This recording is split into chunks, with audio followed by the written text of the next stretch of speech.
News Weekly. What's going on, everybody? Welcome back to another Batman News Weekly. This is episode 147 in year 3, and this is going to be a comic-filled episode. We got some questions from viewers, but there is no news this week. But just in case you are somebody that likes to hear about news and you're like, I don't care about the comics, we are going to be talking about the future of Batman as our main topic because we have a new writer on Batman, and we've been waiting for a while to talk about this, and we are going to go pretty in-depth with this particular issue and just what we think is going to be happening with Batman going forward, because we're probably going to have this writer for a while. And so, yeah, if you're interested in hearing what the future of Batman is going to be about, we're going to go ahead and dive into that right now. So, Clay, do you think we should just review the issue first and then just go into every topic that we can talk about? Yeah, I think so. I feel like, because let's see here. I kind of said it last week, but we have 1, 2, 3, 4, 5, 6, 7 books to talk about. Yeah. I think if anything, we should talk about the rest of the books first and then jump into 125 of Batman, because that's where most of our topics are going to be surrounding. Yeah. So what we could do is we do majority Well, of we still got to do these. viewer questions. So that's Well, what I that's was what- thinking. You know, we do 125 viewer questions, then the rest of the books. Because Oh, I think we okay. can talk a decent amount about Flashpoint. You know, That's true too. That's true you too. know, Let's and go Dark ahead and do and that. Dark then. Crisis too.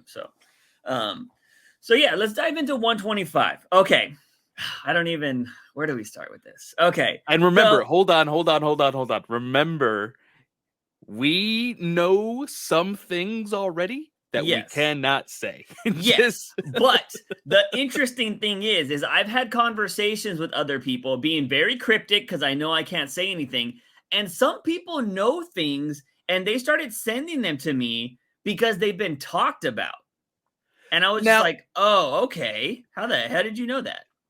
You also need to understand we're not the only people No, that get these review copies. So True, but I'm talking about, like, I got a podcast that talked about the Batman and Catwoman dynamic in this book that I thought was really interesting, and it's going to lead to something that I want to talk about that I still think is kind of BS, and that I think it's headcanon that some people are doing, but I think it's an interesting topic. So we're going to go ahead and talk about stuff like that, but there is information that we can kind of talk about that isn't full-blown spoilers that has been said by Zdarsky himself. So I think that's pretty interesting. And then there's things that we can go into with other stuff. But let's go ahead and dive into what is going to be, I don't know. It is obviously the future of Batman because it's Batman 125, new writer Chip Zdarsky. We have George Jimenez, who is a fantastic artist, is back on this book. And we know Jimenez is fantastic. He's great. He does good stuff. But this book opens up with Alfred. Now, in the top corner, it says Another Time, and he's in the Batcave. We got all the classic, dinosaur, Penny, all that kind of stuff. And then the second page is automatically 3 Jokers. And we talked about this on the podcast, and we were like, no, please don't. Now, it's the 3 Jokers surrounded by pretty much all the dead Bat family. Or it looks like they're beat up or they're incapacitated. And then it cuts to Batman waking up as if that was a nightmare for him. Now, I want to stop right there right away to introduce something that I saw. This is on Twitter from Jimenez himself, posted that 3 Jokers artwork. And I think he captioned it. I posted this in the Discord, if I'm not mistaken. He captioned it, Nightmare? Nah, it's only the beginning. #Batman. Now, immediately, we talked about how we didn't want this 3 Jokers thing to happen because it's too much, right? But you automatically like, oh, it's a dream. Awesome. It's a dream. That's fantastic. It's not something that's going to happen. Do you think already Chip is going to do the very tropey, I'm having nightmares and they're going to become reality storyline? It's hard to say right now. Mm-hmm. As of right now, it's hard to say. Now, we can automatically probably jump to that conclusion if we end up seeing 3 Jokers, right? Yeah. Or what most people will probably do is, oh, this brings 3 Jokers into continuity. Like, they're not going to think about the aspect of Bruce's nightmares becoming real. They're just going to think of what this is coming from, which is the story of the 3 Jokers. Yeah. Now, I hate how people think that this would be bringing the 3 Jokers into continuity when 3 Jokers is already continuity. Yeah. It's so dumb.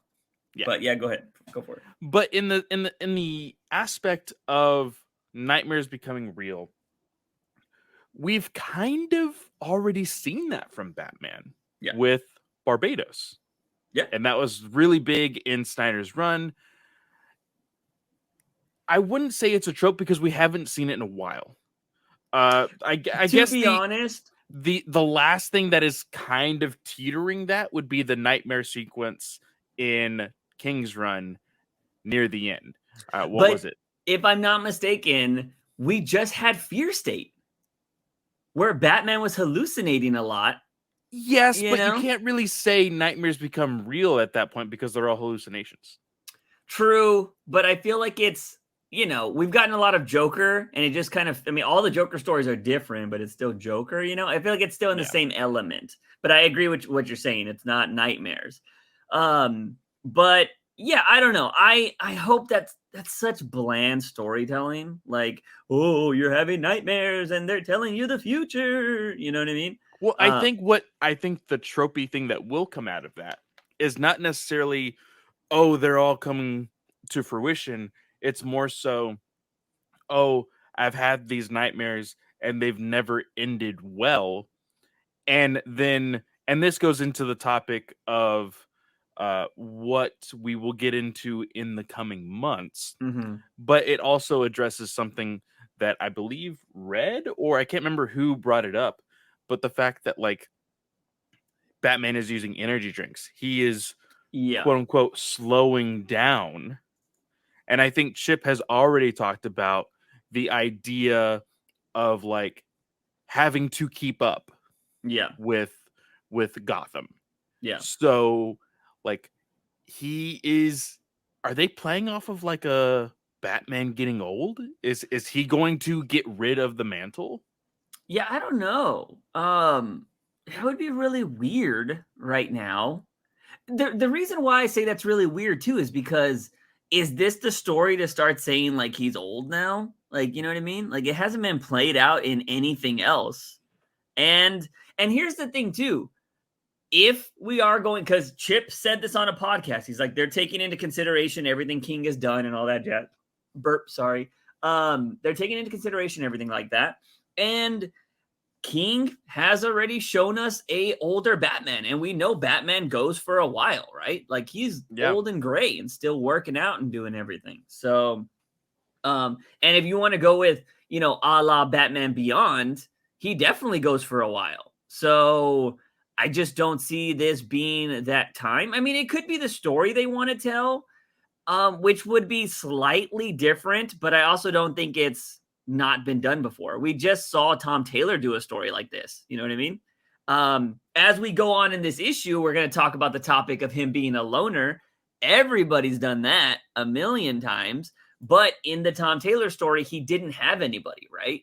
Like he had to get Squire or the new Squire to help him out in that whole story.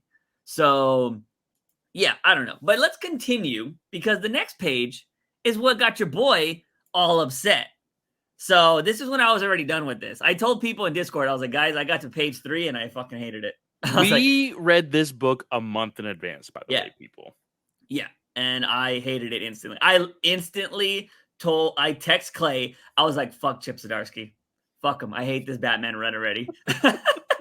Now, granted, it's because this had to do with Batcat. If you've been listening to this podcast for a while, you guys know that I love Batcat. And I hate the idea that we've had 80 years of single Batman. We don't need to keep continuing doing another 80 years of single Batman. We could just have them be a couple. So Batman wakes up from his nightmare, and what he does is he needs to call somebody. So who is he going to call? The one person that he feels like he can be his true self with, that he loves, all this kind of jazz. He calls Catwoman, and she answers, which is awesome. And he's like, "What are you doing?" And she's all like, "Oh, they're having this little banter of going back." She's like, "How's Gotham? I hear that people are trying to kill the uber rich. I'm assuming you're doing some nice stuff." And in the background of Selena, because we're getting all these up close shots, we see her turn around. She's sitting in bed in what I would assume is like lingerie type of attire. And she's in bed, and she's like, somebody calls out, "Don't tell me you're ordering takeout." And it cuts to the next panel when I just made coffee. It is we know it's Valmont, but like, it's because it's like said before, like we know that he's been talking about Velma, and we read that article, right? Like we read the Bleeding Cool article. We talked about it on the podcast, that this is what they were referring to. For anybody that's like, where'd that Bleeding article coming from? It's this. This is what they were talking about, because we assume that they get the stuff early too. And I don't know how they get away with that, to be honest, if we got embargoes. You know what I mean? Yeah. So I'm curious on how that works, unless they have a different... They probably have relationships with like a whole bunch of people with review copies, and they're just like, "Hey, give us some info." Yeah, it's either that or DC allows them to do that because they want to build interest. You know what I mean? Oh, true. Probably. So, because like we're smaller scale, so they'd be like, "If you say anything, we'll fucking kill you." But Bleeding Cool. All right, we need some interest. So write your article. So this is what the article's talking about. We know this is Valmont. And she also says, "Valmont, I'm on the phone." So just FYI, in case you guys didn't know. So right then and there, the way this looks, he's in his underwear and a bathrobe. She's in some lingerie. She's waking up from bed. It's like, why else would a guy in his underwear be in her apartment saying, "I just made coffee"? That is the typical, that is the typical, like, "Oh yeah, you want to have breakfast?" You know what I mean? Like, how about like after a date, it's like, "Oh, you could stay and we'll have breakfast." Like that is the what do you want to say, like TV line for "we're gonna hook up," right? You know what I mean? The PG TV line. And so at this point, Batman just says, "I gotta go." Like he's like, "It's okay, I gotta go." And after that, you get an inner monologue of Bruce saying, it's clear my mind needs to let go of the past." And then he's like, "There's a murderer on the loose, so the future can wait." Now that's interesting, because it's like, what's the future? Is his future Catwoman? But he has to let go of the past. Is this past Catwoman?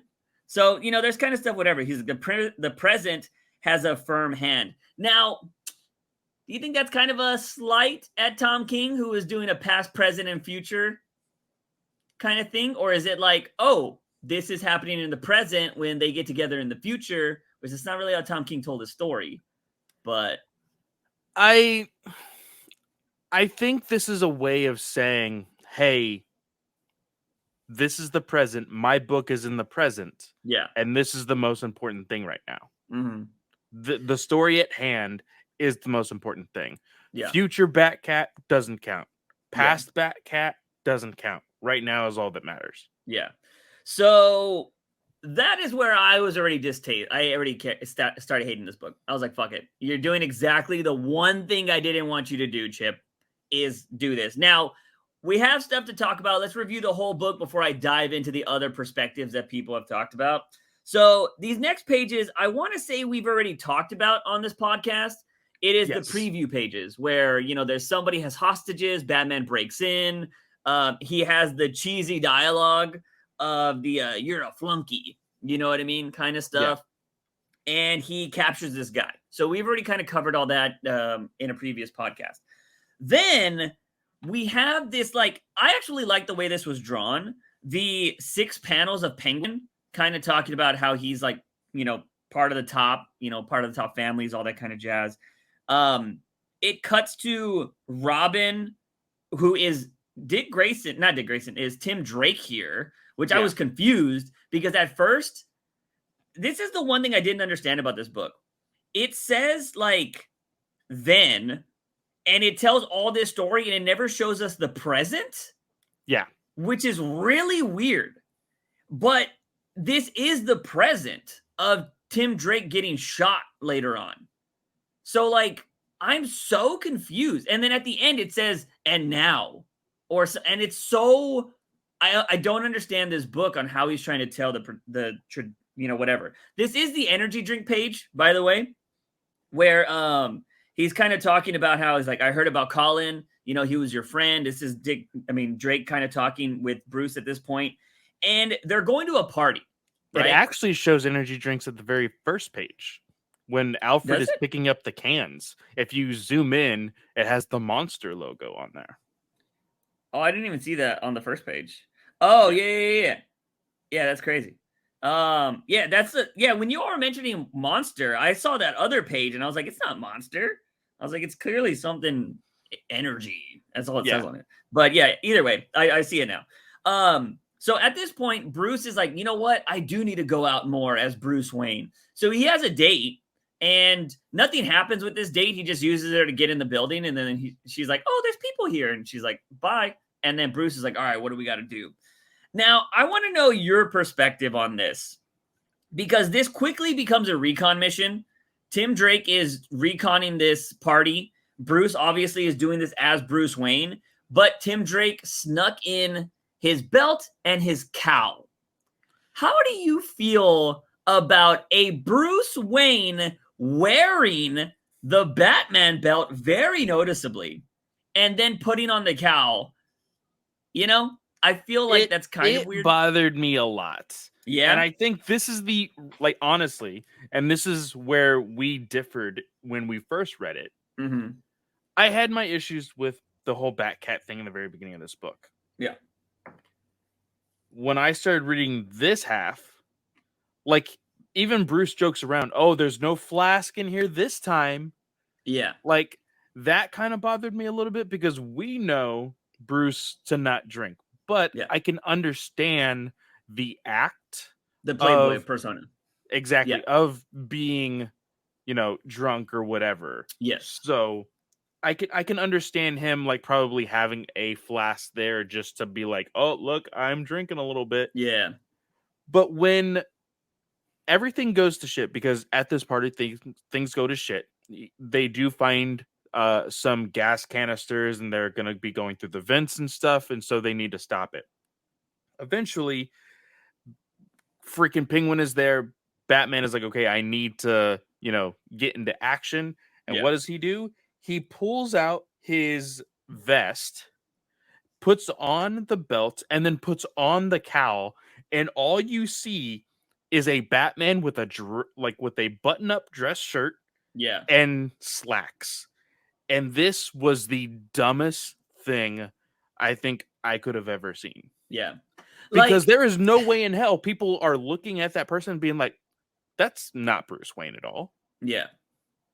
Well, the thing is I understand that this is a panic situation, but I've been in some intense situations before and still notice shit. If somebody put on a Batman mask, I'm like, Batman's here. I would notice that.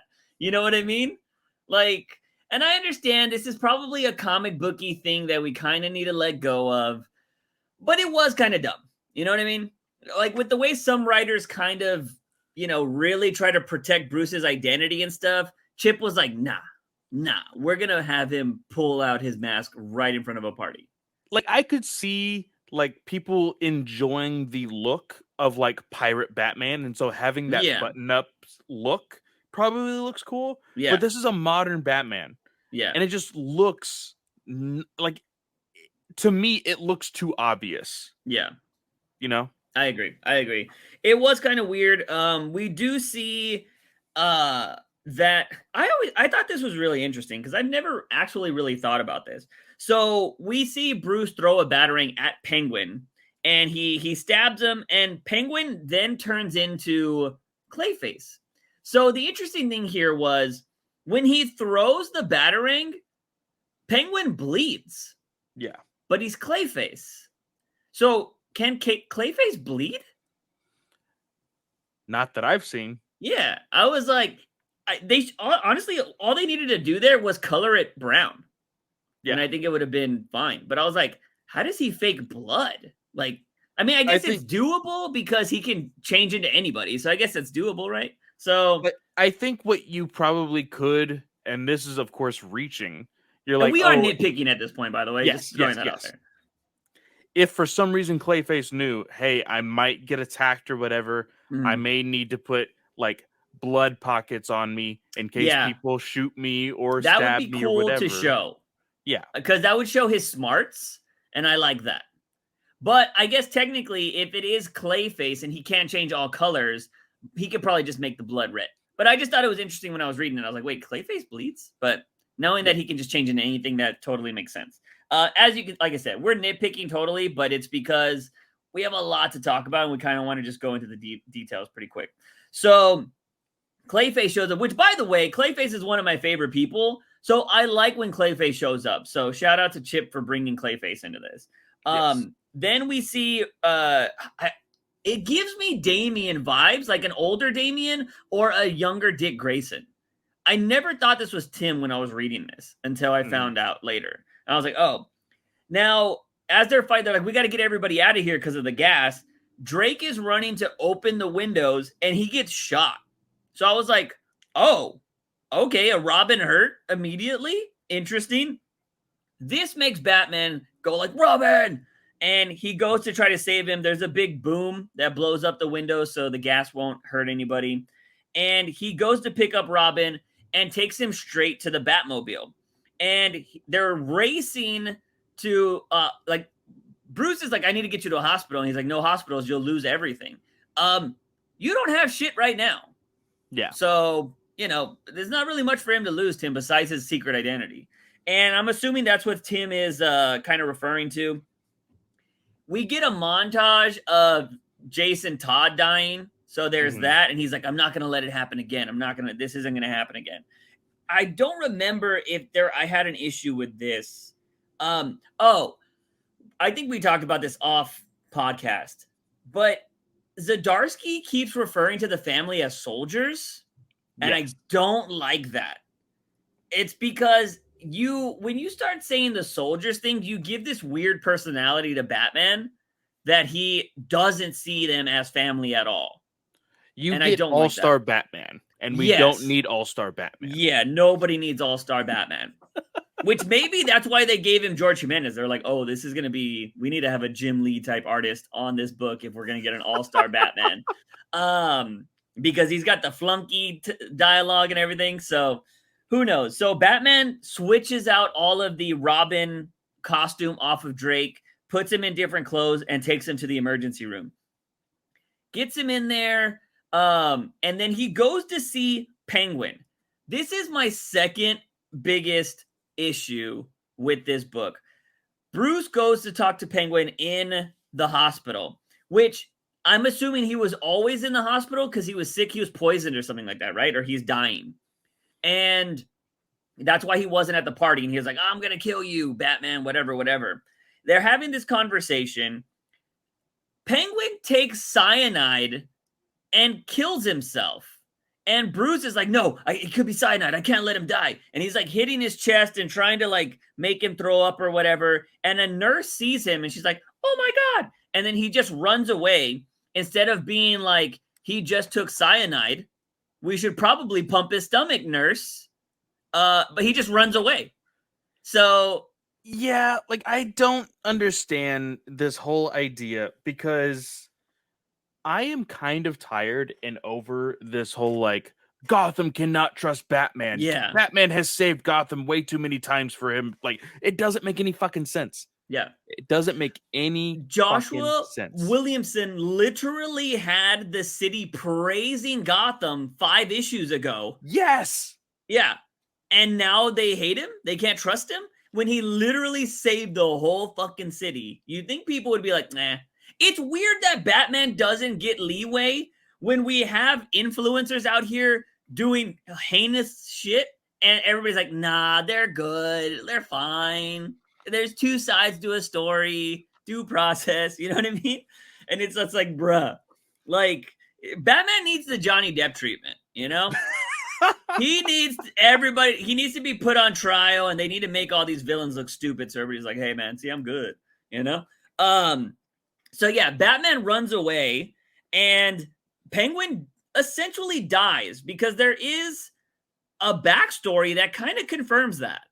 Unless this is going to be one of those, I faked my death, Batman, which has been told a million times too. I mean, the shit literally just happened to Joker. Yeah. With Joker War and everything. So Yeah. I could see them easily bringing Penguin back. Yeah, so that happened. So Bruce goes, he runs away, starts talking to Barbara. She's like, hey, I wanted to check in, since, Batman is a murderer. How are you doing? And Bruce is like sulking at this point. And he's like, something is wrong. An itch in my brain. A mystery just out of reach.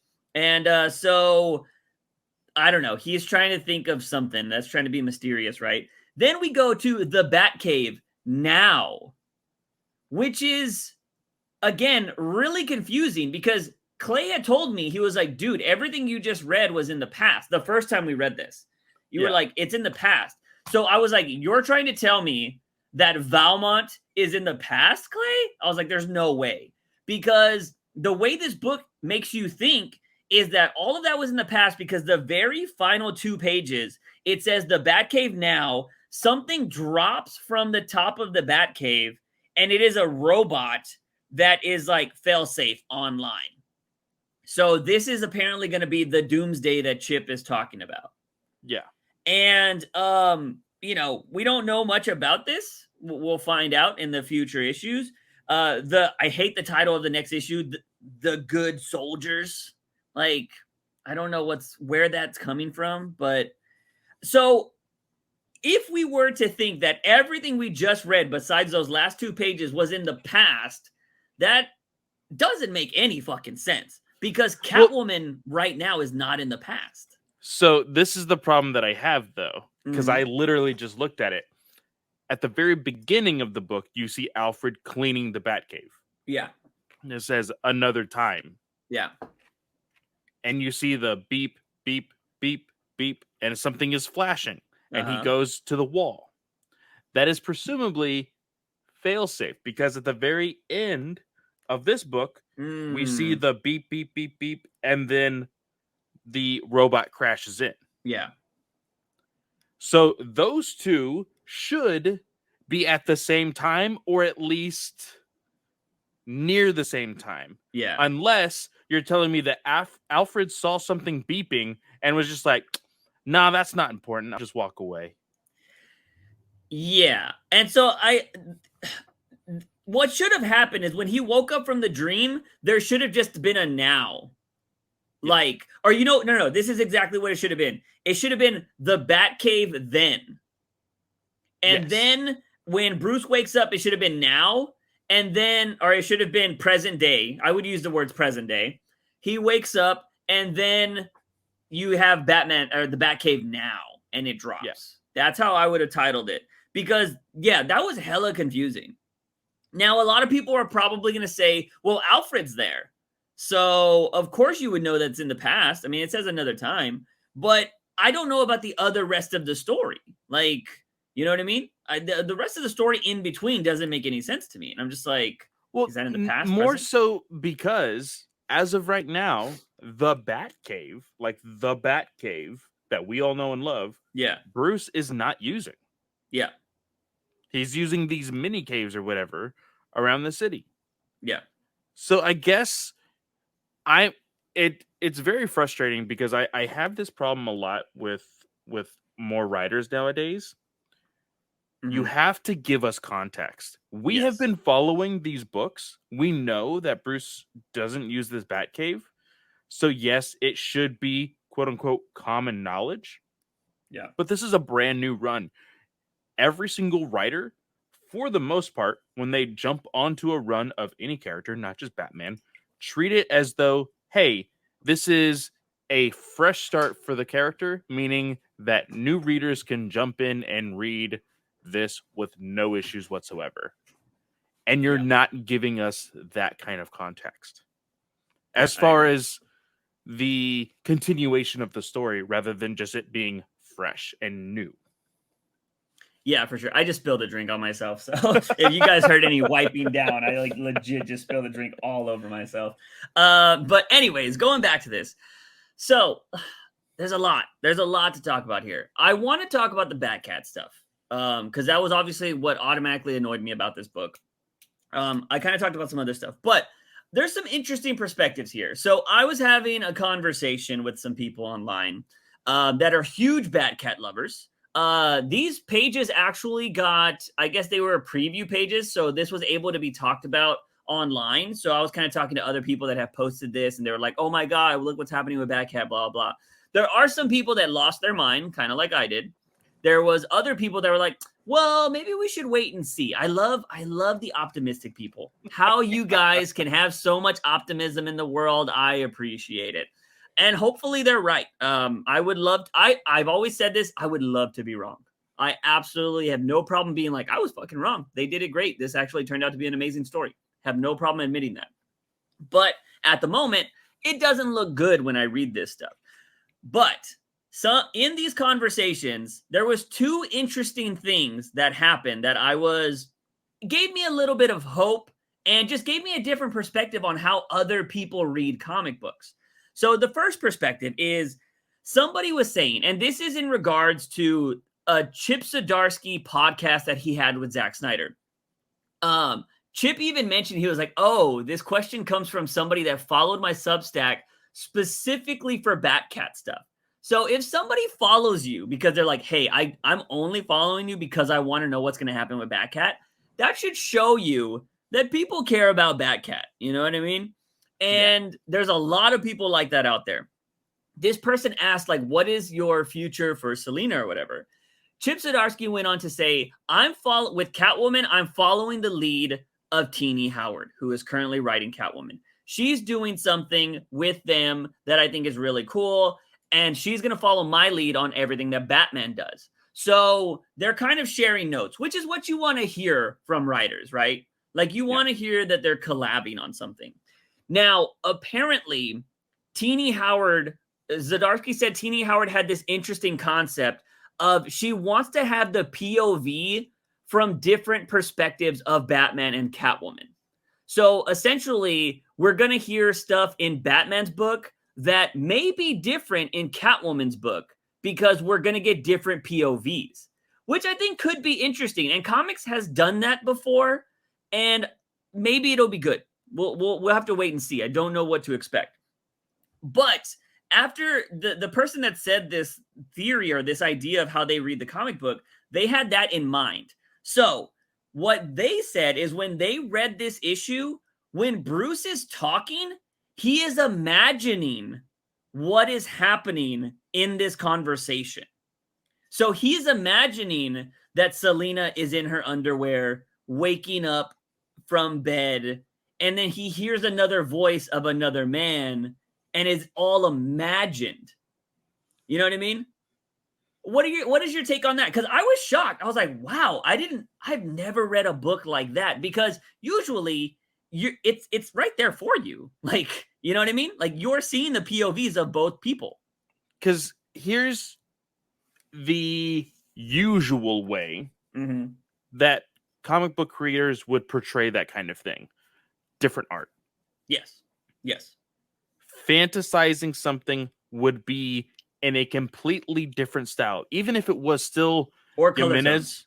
Or color tones. And that's what I mean. Even if it was still Jimenez drawing that sequence, he would do something different from the reality of things in order to show, hey, this is not real.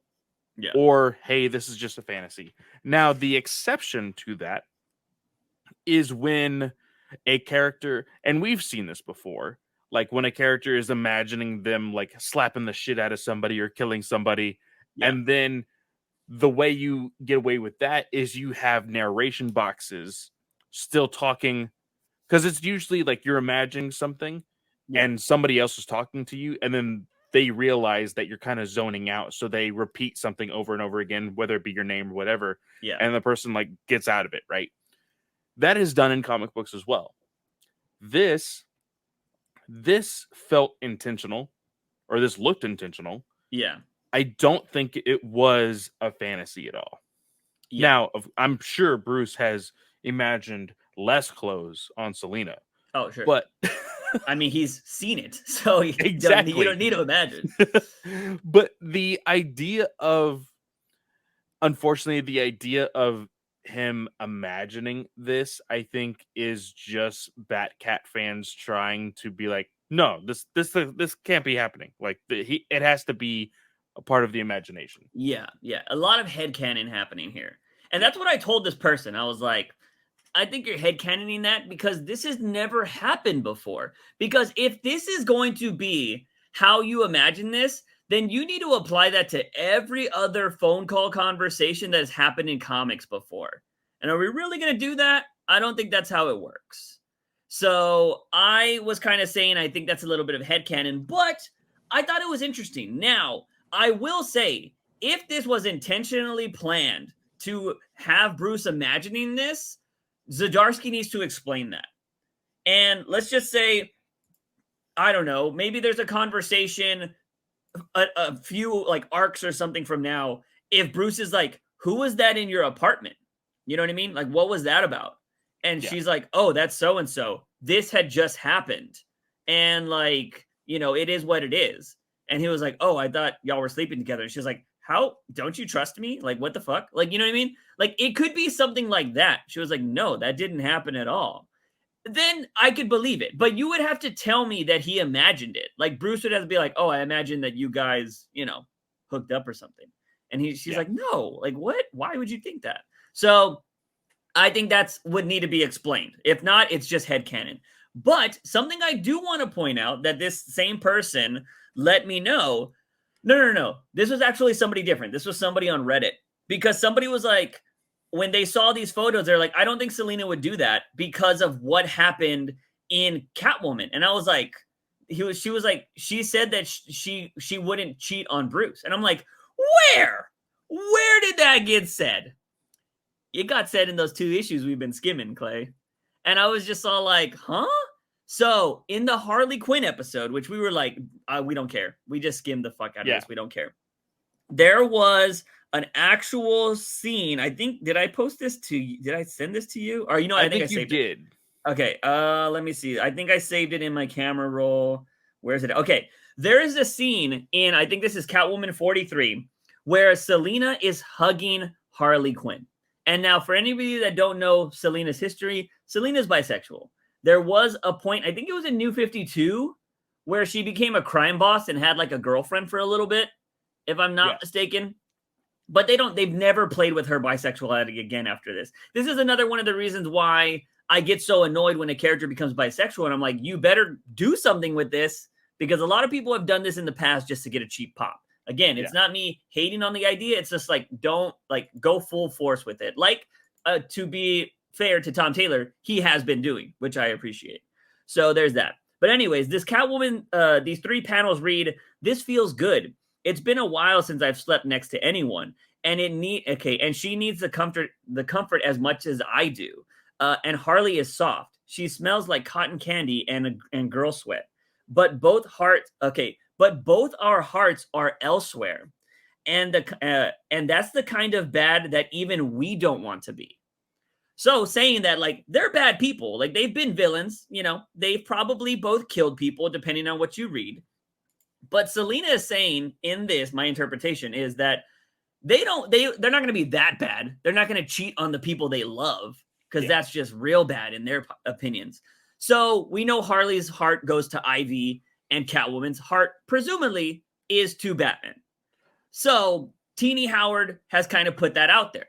And I'm just like, okay, maybe she is like just playing with the line of like introducing this person we're supposed to hate, right? Like this villain that maybe will take her away from Batman. Maybe that's what she's trying to write. I don't think it's been done the best way, but maybe that's what she's going for.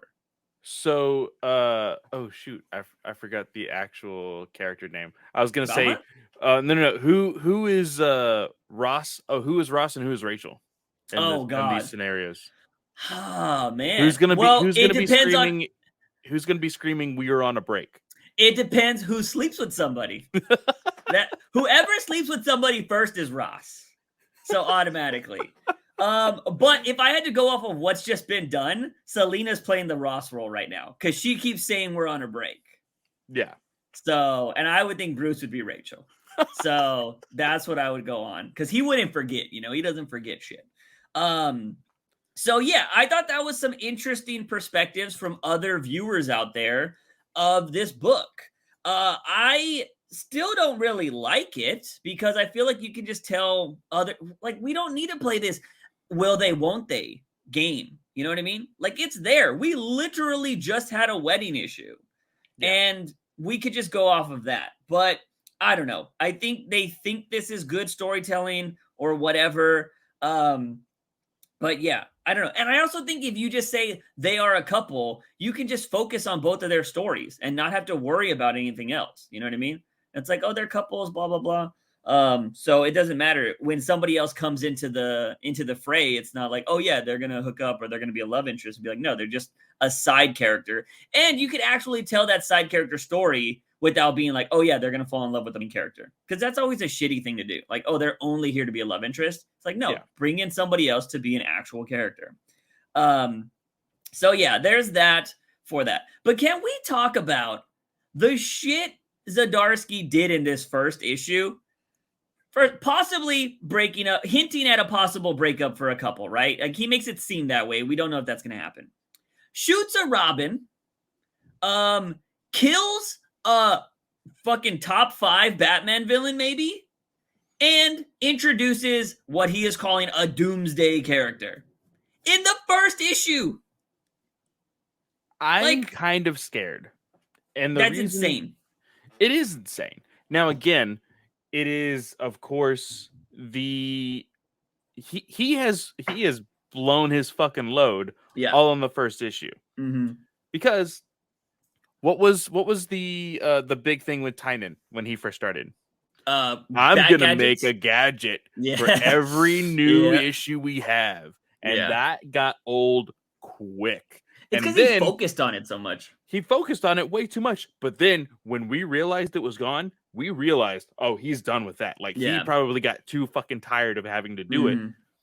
And that's kind of, honestly, if you listen back to our reviews, that's kind of when we started saying this book is shit. Yeah. Because he blew his load and he didn't know what else to fucking do. Yeah.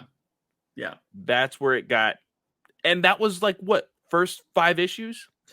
I instantly gave up on it when the designer reveal. Because I remember that when he wrote that designer issue with Joker, because remember Joker kills the designer, right? And that was pretty early on. But it was the origins of the villains meeting the designer. Yes. And I still thought that was really cool because it added this new element to the Joker that I was like, oh, he's the badass. Like he's not going to follow anybody's rule. I thought that was cool. And then the designer was still around. So we were like, oh, he came back somehow. He designed a way to fake his death. Like that's what we were thinking. And then it just turned out to be Joker. He designed a failsafe. Yeah. Designer is failsafe. Yeah. So like it was, that's where it started fucking going downhill, right? Because he was like, oh, this whole thing was just to make a Joker story. Like that's kind of lame, But the thing that I'm afraid of, and don't get me wrong, the whole thing with Daredevil, the first volume I gave you to read when we were working together. Yeah. From there until just recently, that story is still continuing and it's still just as hype. Nice. Like he has been able to do a very good Daredevil story for almost 3.5 years. Yeah. With this, I want that to happen with Batman, but literally putting in a new character, killing a very popular villain, almost killing a hero, and possibly, quote unquote, and I'm exaggerating, possibly destroying a relationship. Yeah. That is a lot to do in one issue. Now, I guess that's your way of like, hey, this is how we're starting, so that way, as we continue on, we can always jump on any one of those plot lines. But do you know who also did that and we feel like is kind of not being able to pick up the pieces? Taylor and Nightwing.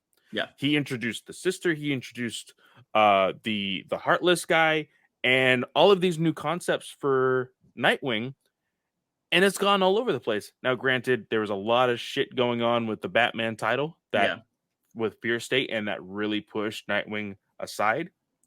But still, we praise Taylor on a lot of things besides his endings. They're kind of But like, I'm gonna be really upset if we can really get behind this, and then all of a sudden, all of these storylines just get pushed to the wayside. Yeah. Yeah, I don't know. This is what I feared when we found out that he was writing it monthly. Because I feel like when people write things monthly, they're like, every issue has to be jam-packed with something to talk about, so I'm just going to do a bunch of shit. And I hope that this is not what Batman's going to be. Obviously, we can't talk about the next issue, but we'll have opinions on that. No, just it like, and I guess this is how things were back in the day, but just to know in 5 issues, it's going to be 5 months from now. Yeah. When compared to how we were reading Batman, 5 issues was just next month. Yeah. Like, yeah. Holy shit. Yeah, it was pretty crazy. But you know, we'll see, man. I will say for anybody that's like, "Oh, are you sure Penguin's dead?" The reason why we're saying that is there's a back story. What do they call it? A backup. Yeah, it's a backup. backup story. There's a backup story that brings in some of Tynan's characters to be a part of this Catwoman story. And I don't know why Zdarsky thinks this is a good thing to bring up.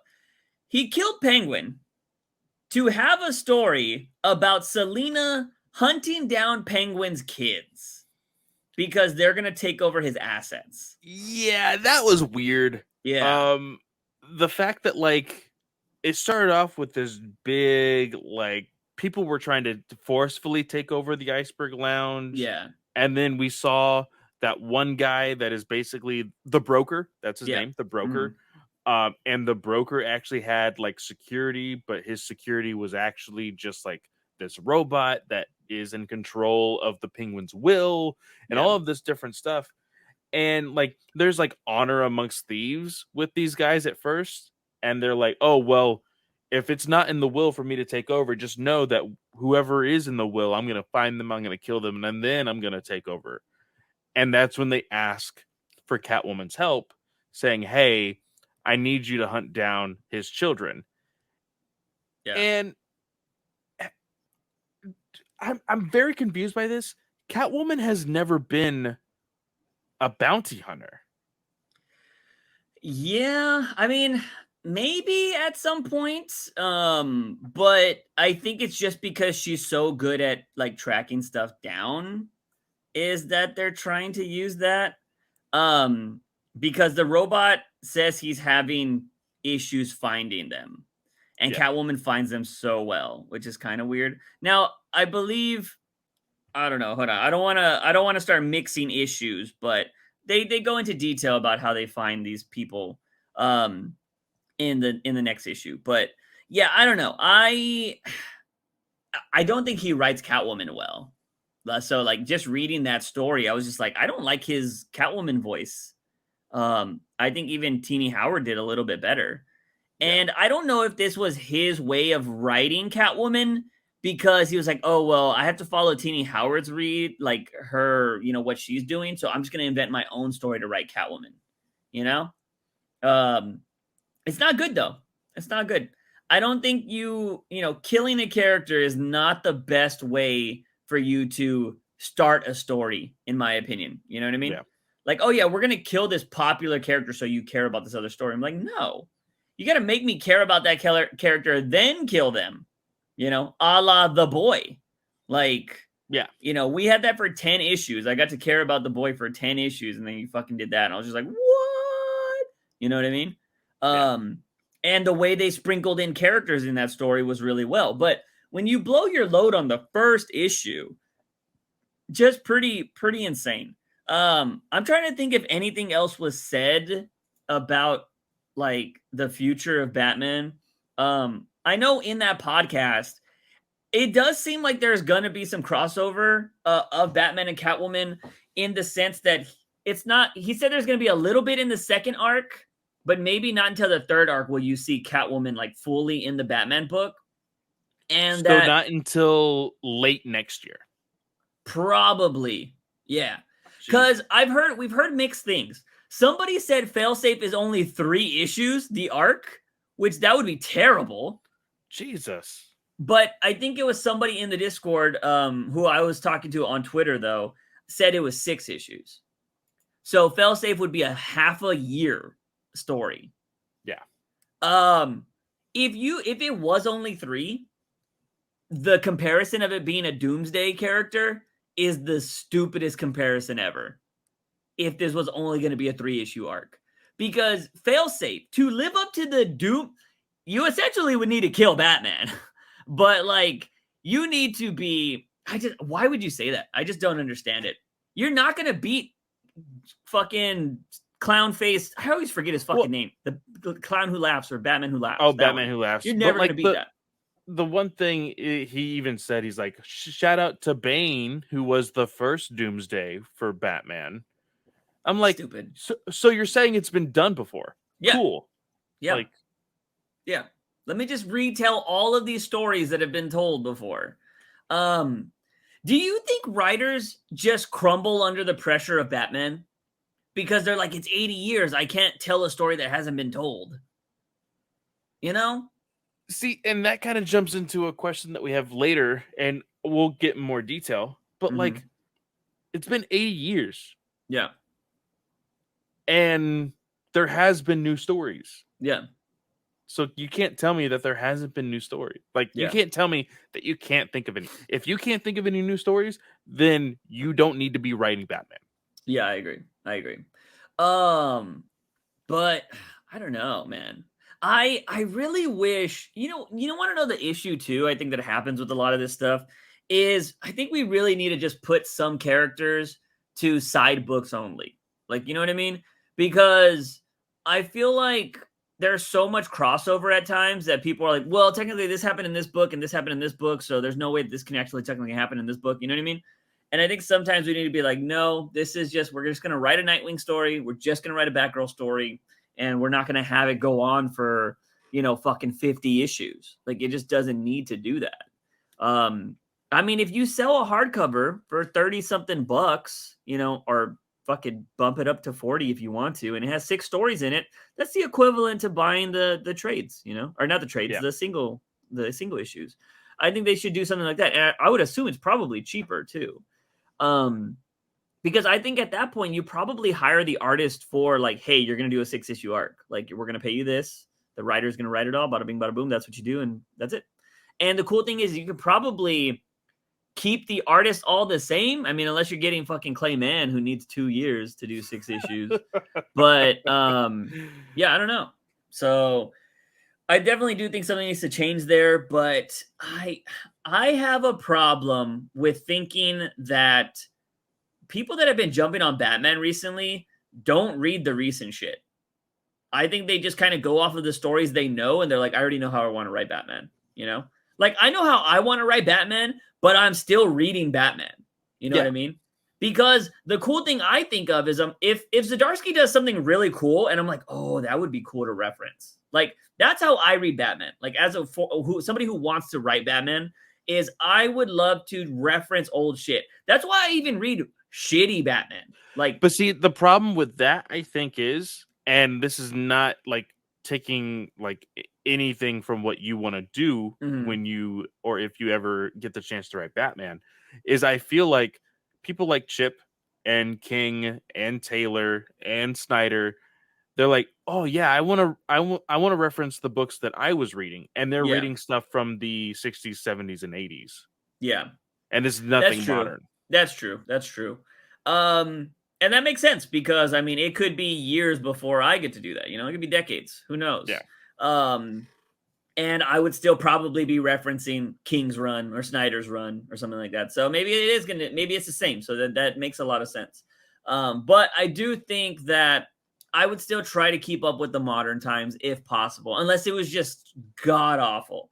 Like if I was getting on after Tynan's run, retconning so much of that shit. Like I'm sorry. Because yeah, I mean some of that stuff could have been, I think, done better. I would still use Tynan's characters. Oh, by the way, some random comic news. Punchline's getting another series. Yeah, I saw that. So she's getting another series because Joker ended this week. Yeah. If I'm not mistaken. And I don't think there was a back issue anymore. So it just ended. Which that was supposed to be a Jim Gordon. That was a Jim Gordon book. Wasn't Joker book at all.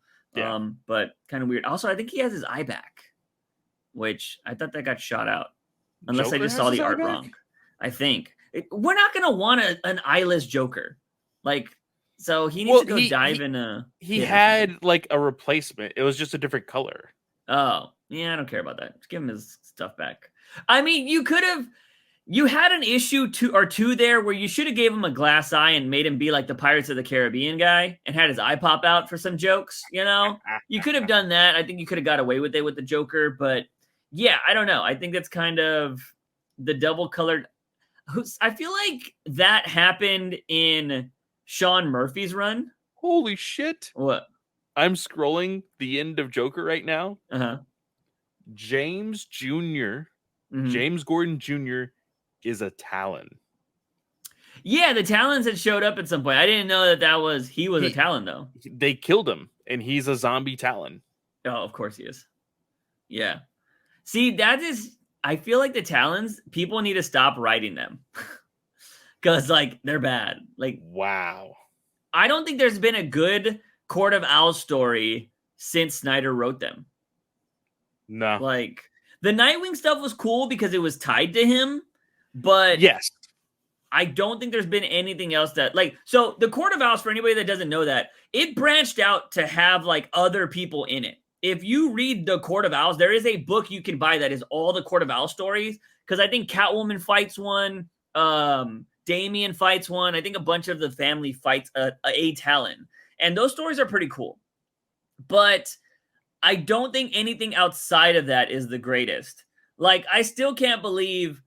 Was it Tomasi that had his brother come back or wanted to make him his brother come back? Or, you know, that wannabe Bruce Wayne brother?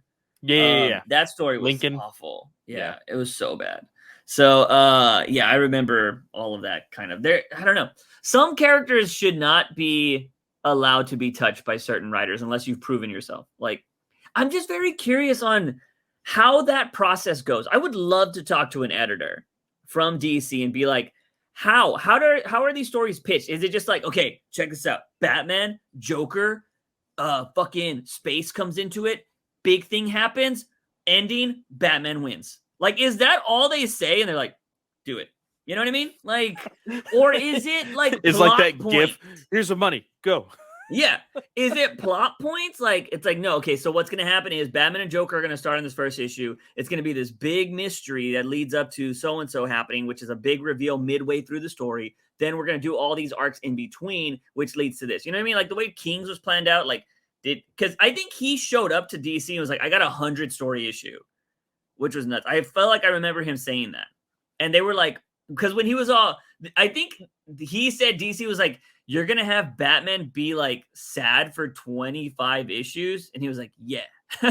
And they were like, all right. And that was after the wedding, you know, like when he was kind of questioning God and all that kind of shit. But like, I think I could honestly see Chip pitching 125 and, you know, beyond as like, okay, so I'm going to introduce Batman's version of Doomsday. Yeah. I'm going to kill Penguin. Mm-hmm. And then I'm going to have some sexy time romance with Catwoman and Batman. Because I think he's going to do it because the man wrote the comic Sex Criminals. If anybody doesn't know what that book is, go read it. Yeah. These two individuals, every single time they have sex, they can stop time, and then they go rob banks. Nice. Yeah. Great power. I think I actually own... I didn't know that was Zdarsky. I think I actually own some of those issues. Yeah. Because, like, I would go into the comic shop sometimes because those used to be covered. And I was like, let me test it out. But I don't think I ever opened them. So I didn't know it was Zdarsky. Yeah. So I want to say I also probably bought one or two like at half price books or some shit, like Nice. randomly. So yeah, there's that. So I don't know, man. One issue in, obviously we can't talk about 126, but I just feel like he did a lot, man. There was a lot in that issue, and it worries me for the future. Yeah. Um, and I don't know, man. Like, I know Zdarsky has this quirky personality online because, like, he's been doing some random videos. Because you know how Jimenez is like, oh, he talks in Spanish and he's telling everybody, like, go check out the book, go do this. And then Zdarsky's been, like, feeding those. He's like, yeah, I'm not as handsome as that guy. And he's so much better at this than me. And he's, like, playing this awkward type of character guy. That's Chip. Like Yeah. that's how he's always been. Yeah. And I enjoy him as an individual, Yeah. as a Yeah. creator. He seems like a very fun guy.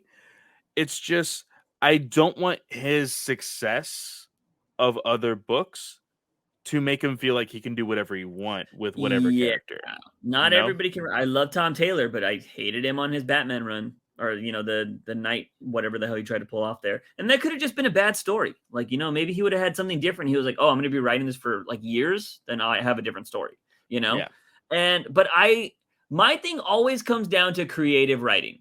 Like if you have elements, if they're like you can't use this, you can't do this, you can't do this. I'm like, all right, I can't use any of the Bat family. What kind of Batman story am I going to tell? All right, let me tell a story that happened in his first few years because he didn't have the family then. That's exactly where my brain would go. But I feel like Yeah. some people are like, I'm going to take away all his money and the family's not going to be around him anymore and he's going to be a loner again. And I'm like, what? What? You could have just like, I don't like this idea that we have to continue future Batman all the time. Well, there was an article, and shout out to our connection with DC Clark. He put this article out there. But it was again Zdarsky talking about the money. Is it important for Batman to have the money? And I didn't respond to Clark because I feel like I would have gotten attacked by other people. Yeah. But Clark, I would more than willing have this conversation with you. But I'm going to put it out here. Yes, you can say Batman does not need the money to be Batman. Yes. But at the same time, what has him not have money done for the book and or the character? Yeah. Nothing. Literally nothing. I feel like if you're going to put an obstacle, it should be an obstacle. Yeah. Not an invisible line. Yeah, I agree. And it's funny too because like it's that question of like money doesn't make you happy. No, but it makes life easier. And it would make life easier for Batman. You know what I mean?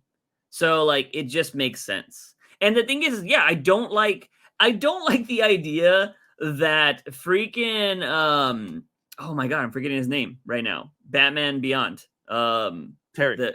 Terry. He has suffered more without having Batman stuff than this current Batman. Yes. And he's like going through the struggle right now. He's like, I got one more Batarang. I need to make it count. You know what I mean? And this Batman does not seem like he's been suffering at all. He was still living in like a really nice townhouse. You know what I mean? Like anybody we know would kill for that fucking house because it looked great. It looked great. And he had obviously enough for a basement or whatever. Granted, I think he was probably living with somebody, but still, it was still a nice place. So yeah, and again, the story makes no sense because why are the Foxes being such bitches and not giving the money back? Like, that's not even that story is kind of lame right now too. We stopped reading it, but yeah, I don't know, man. It's gonna be interesting to see where the future of Batman goes, but we got more Batman to talk about because there's a lot of stories involving Batman this week. But let's go ahead and go on to viewer questions because I think we got a few. I have not checked YouTube. And I have YouTube up. Okay. I have a question from Raphael and Ivan. Ivan Jr., he says, what universe would be cool to see Batman interact with? Like Batman versus Freddy and Jason would be dope, or Batman in like a Power Rangers universe. What do you guys think? Well, didn't that happen? Yes, the Justice League teamed up with the Power Rangers. Go check it out. Is by Tom Taylor. They left it on a cliffhanger. Don't know if they will ever bring that up again, but I would really, really enjoy it if they did. But as far as what other universe or franchise Batman could interact with, we've seen him do a lot with TMNT. I've enjoyed most of those. Those are all Tynan, if I'm not mistaken. Yes, it is Tynan. I think. Oh shit! Let's see here. What have I been reading and or enjoying lately? I already have my answer, and it's something we've talked about on the podcast before.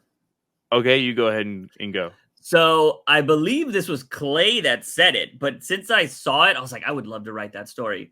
I want to see Batman going after Dexter. I really like that idea. Yeah. I want to see him go after somebody like a Dexter from a show.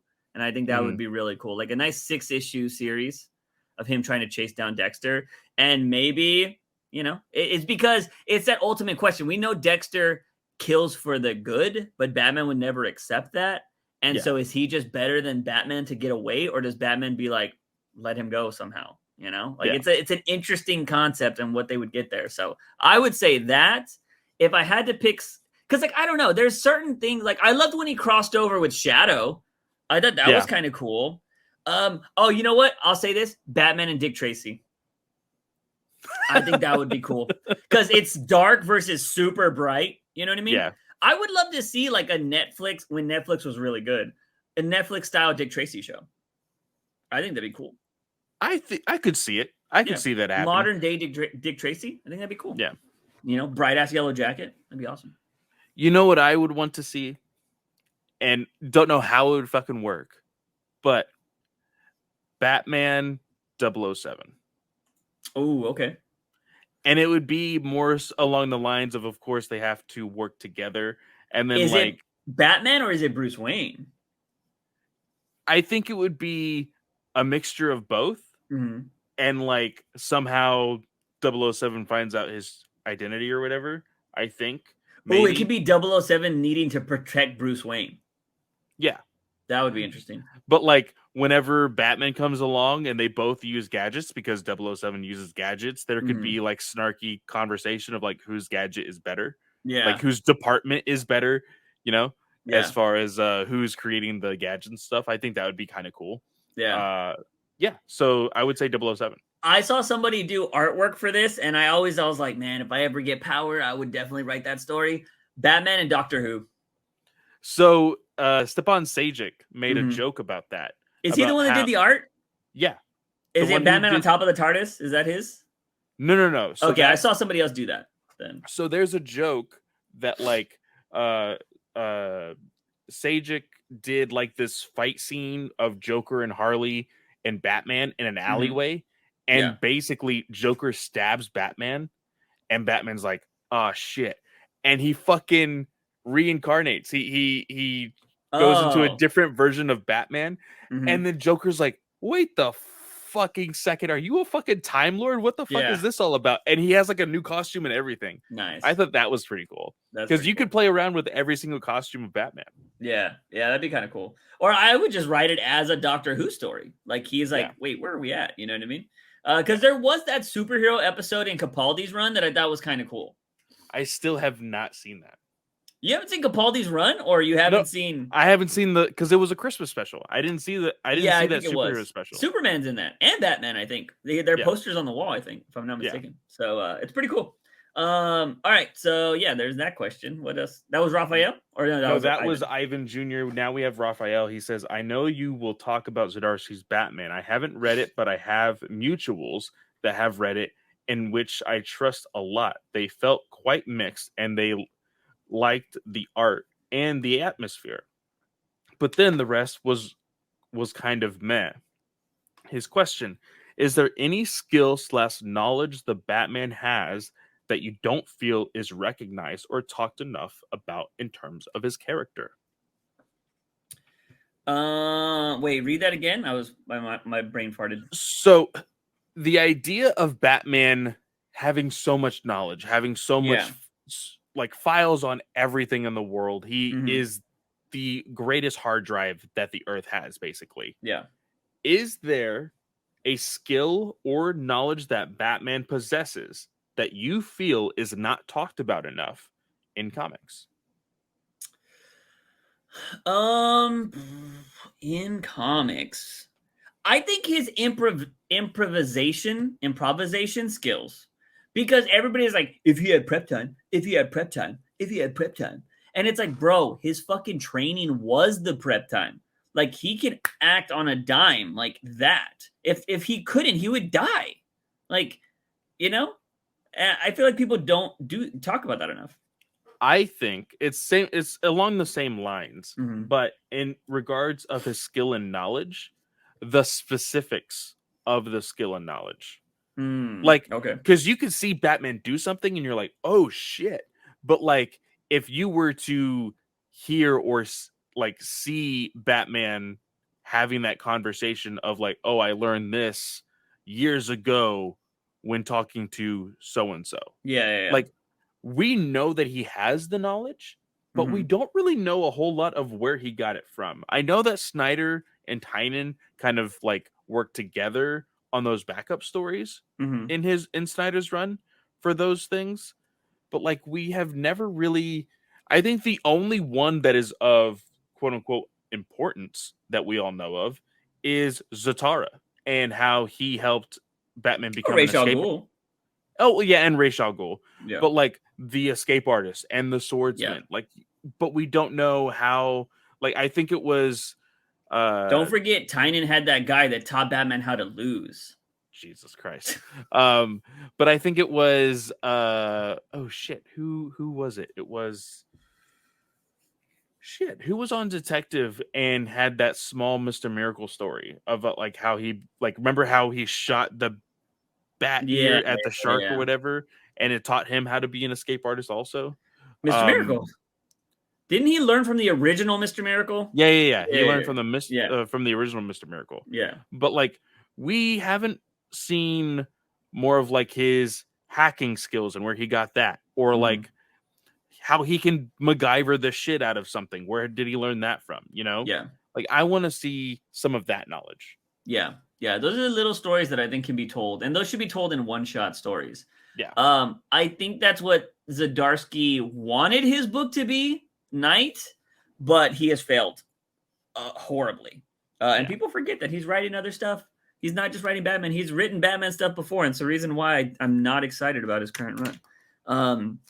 So yeah, there's that. I would go with the improvisation for mine. All right, so what do we got in the Discord? We So the have first question is from Bats. He says, I saw that Screen Rant was talking with Christian Bale a week ago, oh, I saw this. or for the Thor movie. They asked him if he would be open to returning as Batman. And he said, as long as Nolan was attached to it, he would be okay with it. So my question would be, if there would be a new Bale Batman movie, would you want it? And how would you want the story to be told? Like a Dark Knight Returns type, but with a different story to keep it original. No, I think the only thing you can do is you have Gordon Levitt's character fail Gotham. He dies, and they need the Dark Knight to return. You know, Yeah. so that's the only story you can do. He'd be older, even older than he was in Rising, which Yeah. they made it seem like he was super old there. And yes, that is the only logical story that you could tell in that series. Because you can't do a prequel unless you're going to CGI the fuck out of him. I would say that Levitt's character can fail but not die, because Mm-hmm. I think more than anything, if that was announced, people He would gets be his like, back broken. Let's "We just do no, more stories. they would want a team up between. They would want Joseph Gordon-Levitt and Bale side by side in costume." Yeah. Yeah, I don't know. It'd be interesting. But does he have the Robin costume or does he have the Batman costume? I think he would have like a completely different version of a Batman costume. Yeah. Do you And think Bale makes him change it? He's like, I'm Batman. well, You know what I like mean? I think there would be a conversation. I think there would be the headbutting of like, Mm-hmm. "Hey, I may have failed, but I'm still Batman." And he's like, Yeah. "Yeah, because I made you Batman." Yeah. Like, Yeah. would basically be a line in that movie. Yeah. I just don't know what you would do. Who's going to be your villain? You know? I mean, it has to Raish be is dead. realistic. Yeah, Raish is dead. Joker's dead. Scarecrow was in an institution, I guess. Fucking Bane, I'm assuming, is dead. I don't remember the end of that movie. I don't remember the end of that movie either. Holy Um, shit. Talia's Um, dead. So yeah, a lot of people are dead. I don't know who you're going with. I mean, Two-Face is dead. Riddler is a character that franchise didn't have. Which is unfortunate because I think the guy that played Scarecrow would have been a better Riddler. Oh yeah. Yeah. So, because he's already, if you ever seen him in Peaky Blinders, like he looks great in fucking fashion. Yeah. So he would have killed it as Riddler. But he's in everything Nolan does anyways. So you see how he didn't die, everybody? It's because Nolan loves him. His cameo in the third movie or in the second movie was fucking weird though. Yeah. I was like, it was unnecessary. Like, I don't know why it was there. But anyways, so yeah. I'd be down for it. I mean, fuck it. We're getting 1 billion Batman anyways. Why not throw in one we've already seen? Yeah. So yeah, for sure. Yeah. Next question is let's see here, would be from Arwitz. He says, how long do you think Batman or other superheroes will be popular? Will they always be, or do you think it will die off at some point? So this is kind of what I was hinting at before. Mm-hmm. There has been over 80 years of superheroes, of the modern superhero that we all know and love. Batman, Superman, Wonder Woman, Spider-Man, Iron Man, Captain America. They've been there for the long haul. Yeah. And there's always this conversation of like, oh, I think comics are going to die, blah, blah, blah. But they've always persevered. Like, they've had that scare in the 80s. They had that scare in the 90s. They had that scare in the 2000s. We're in 2022. And I feel like, although the stories are lacking something, I still think comics are going strong. Yeah. But let's talk the sense of movies, though. The really big thing back in the day was Westerns. Yeah. Like, there was a Western for every single letter of the alphabet. And that eventually died off. Do you think superhero movies will eventually die off? With the way copyright works nowadays, studios are never going to let the IPs die. So there's always going to be something. You're always going to get a movie or a cartoon or something because they're not going to let the IP expire, right? So, and with I think it's like 2 or 3 companies in the world owning everything, it's not going to happen. So, and I think the moment, because I don't know how it works with IP shit, because we know that Winnie the Pooh is about to be free, all right? Or it is free in public domain. Yeah. When does Batman become public domain? It's like something X amount of years after the creator dies, right? I think that's how it works. I could be wrong. I think. So that means, well, I wonder if they go off of, if let's just say it was Bob Kane or Bill Finger, it's one of those. But I feel like DC probably has a crazy, like nobody's ever going to be able to do this stuff without us having, The thing is, we need that to expire so we can finally see the Ishmahawk Bat Family thing. So I just looked. The copyright for Superman, Batman, Disney Snow White, and early Looney Tunes characters will fall into public domain between 2031 and 2035. The expiration of copyrights for characters like Mickey Mouse and Batman will raise tricky new legal questions. Ooh, I only got to survive. I got to stay alive till 31 or 35, baby. Write my own Batman. Get paid somebody to draw it. Yeah, that's it. That'll be interesting. People do that shit anyways, though. Like, people still make their own books right now. You just can't legally sell them. Yeah. Which I find interesting. I've read some of them. They're fucking awful. So, I'm glad people can do stuff, but I have read some bad fan-made Batman stories. Which, you know what? Mine may be there, mine may not. We'll see. Let's see. What else we got? So the next question is from Nevik. He says, there's a new Sandman show coming to Netflix next month. Are you guys excited for it? Have y'all read the comics? And what do you guys think of Neil Gaiman as a writer? Neil Gaiman's amazing. He's So, fantastic. Juice, I have no idea if you have read this book, but it is Coraline? no, it is a Batman book by Neil Gaiman. It is Whatever Happened to the Cape Crusader. Probably not if I don't own it. Okay. Yeah. I don't think I own that one. I have it somewhere. What happens in that one? So that's not the one with the gun and the kid, is it? No. Okay. This book, Batman is dead. Okay, of course. And it is his funeral that all of the villains attend. And they basically tell their stories and whatnot. And then eventually it gets to a point where like Batman is crossing over and like he has a conversation with his parents. Oh, really? Yeah. Nice.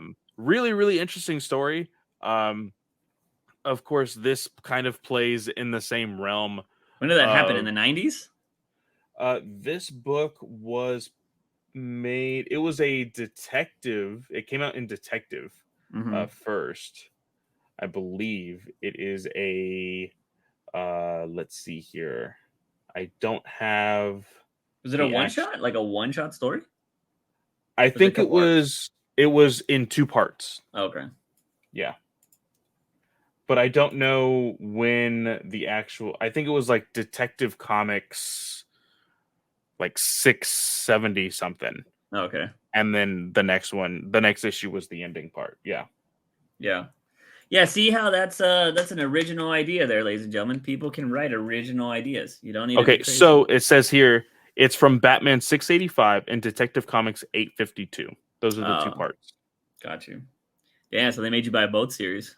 Yeah. Got them. Yeah, that sounds pretty awesome. I need to read that. I have not read that. It is currently on Amazon for $16. Oh, nice. Yeah, I already have like I said, I asked Tom King and he didn't answer me. Oh, by the way, I don't know if I suggested that. I told Tom King on Twitter, I was like, yo, I just read Batcat. I was like, with Batcat coming to an end, Killing Time coming to an end, or Batcat ending, Killing Time coming to an end, and you having the Riddler story, is this it for Batman, or will you be having more titles? And he was like, oh, after the Riddler story, we have stuff, announcements soon. Yeah. So Tom King's not done writing Batman. I'm curious on what he's going to be doing now. So that's cool. If you're a fan of Tom King, he'll be writing more Batman in the future. But no, so I forgot what I was about to say. What were we talking about? Neil Gaiman. Neil Gaiman. Yeah. I have not read a lot of his stuff, but he's pretty fantastic. He's done. Oh, he has one of my favorite Doctor Who episodes. That's why. He wrote The Doctor's Wife. Yes. That episode is fucking fantastic. It has 2 of my favorite companions in it. Obviously, it has Matt Smith, and then it has a woman who would have been fantastic as his companion, but it is his wife, as in the TARDIS. And it's such a fucking fantastic episode.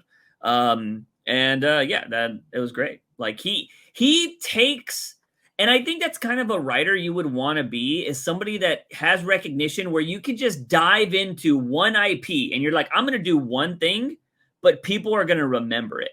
That's Neil Gaiman. And he's fantastic at it. I don't know if I'll be watching Sandman, but that's also because even if it's amazing and everybody's like, oh my God, everybody has to watch it. I haven't even watched Stranger Things yet. And everybody's raving about that right now. So I luckily watched The Boys on time. So nice. Yeah. I will say I have read a little bit of The Sandman. I have listened to all of the audiobooks, and I am going to be watching The Sandman. I'm really excited about it. I think you should, because a companion of Doctor Who is going to be on there playing a gender bend Constantine, Jenna Coleman. Oh, nice. She's playing a gender bend Constantine.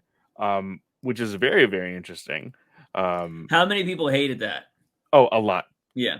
Yeah. A majority of people just started complaining on Twitter about, and it's so dumb because she is playing a genuine character in comics, which is like the grandmother or great grandmother of Constantine. Mm-hmm.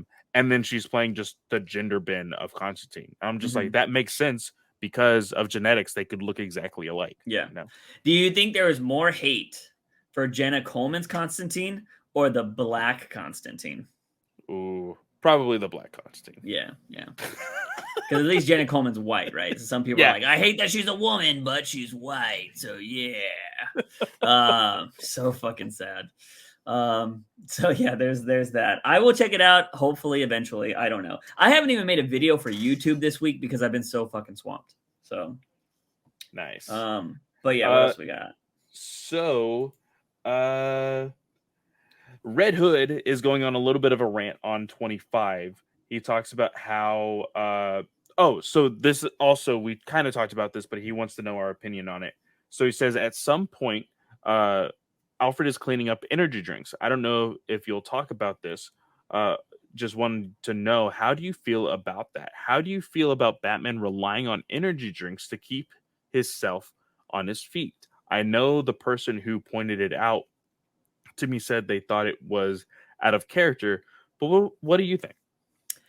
I do think it's kind of weird because I feel like Batman treats his body like a temple, So he would Mm, probably have his own shit on hand that he would do, right? I mean, I I think that's a little better than what Matt Reeves tried to do and give him Venom to up himself, you know what I mean? yeah. But I don't know, maybe they're just trying to do that to add a little bit of relatability to Batman. Like, oh, he does energy drinks too. But personally, like, as much as I would love to relate to Batman, like, he's fucking Batman. You know what I mean? Again, it ruins the comic bookiness Yeah. of, I take freaking 2-minute naps that last me Yeah. like fucking 6 hours. Yeah. It's like, what the hell? Like, Yeah. if you're gonna just tell me, you're telling me that as a 30-year-old drinking Red Bull and Monsters, like, that doesn't make me feel good as far as Yeah. like, oh, I'm like Batman. It's like, Mhm. no, like, that guy needs to chill the fuck out and stop drinking those energy drinks. Yeah. Yeah. Yeah, it's kind of dumb. I mean, I definitely don't want to see that kind of stuff. It's funny in spurts. Like and it's not that like when Bat Burger happened, right? Like that's cringe. Like Yeah. but it was funny for what was happening in the conversation, and it is what it is. But having the little things like energy, it's not that big of a deal, but it does feel out of character because I feel like Batman, he has talked about how he sleeps like differently than everybody else and he's able to do more. Now, granted, power naps are a thing in the real world. Like there are people that sleep for 30 minutes or 15 minutes, and then I don't know how the fuck they do that. That takes me that amount of time to fall asleep. So I don't know how people do that. But there are people that do that. So, it's believable. But the thing is the reason why I don't like the idea of the energy drinks is because everybody knows energy drinks have a crash. And the last thing Batman would be needing is a crash. Yeah. So I feel like he would have some like herbal bullshit that Ivy gave him. Like, oh, you want to stay alive or stay awake for 48 hours? Here, there's this plant that I created that makes you fucking stay alive. You know what I mean? Which nowadays that's plausible because they're kind of friends, Yeah. through Harley, Or again, talking about the knowledge that he has and skills, be it something that he learned in his studies. Yeah. Yeah. I mean, I think that's the way you progress some of these characters, right? Like, I wish, if Batman is starting to team with like Harley and Ivy, have conversations with them. Like, Harley, you worked in this. Give me criminal mastermind knowledge. Like, how did y'all go about this? And she'd be like, B-man, and kind of talk about like, this is what the Joker would do or what he wouldn't do, blah, blah, blah, blah. And like, oh, yeah, I know so-and-so has like hidden compartments everywhere. We used to party in them or whatever, and then like speak with Ivy, be like, Ivy, like, my body doesn't feel the same. Like, what can you do? You know all about reincarnation, rebirthing, all this kind of shit. Like, is there anything I can do to feel better? And then she could go into talking about plants and like how they grow and all this bullshit. And you can make her be like, I will tell you this knowledge, but I want the Wayne Foundation to buy 100 acres of this land and keep it that way. And he's like, done. You know what I mean? I think you could do shit like that. He doesn't have money right now, but you know what I mean? When he had money, you could write that story. So, yeah, I would agree. It's a little out of character. It feels like, so yeah, you know, I'll go with that. But the last question is from Charlie. Who can kill Batman? This was one of those questions. The Ponderer didn't have a good question this week. I think he has to take a week off or so, right?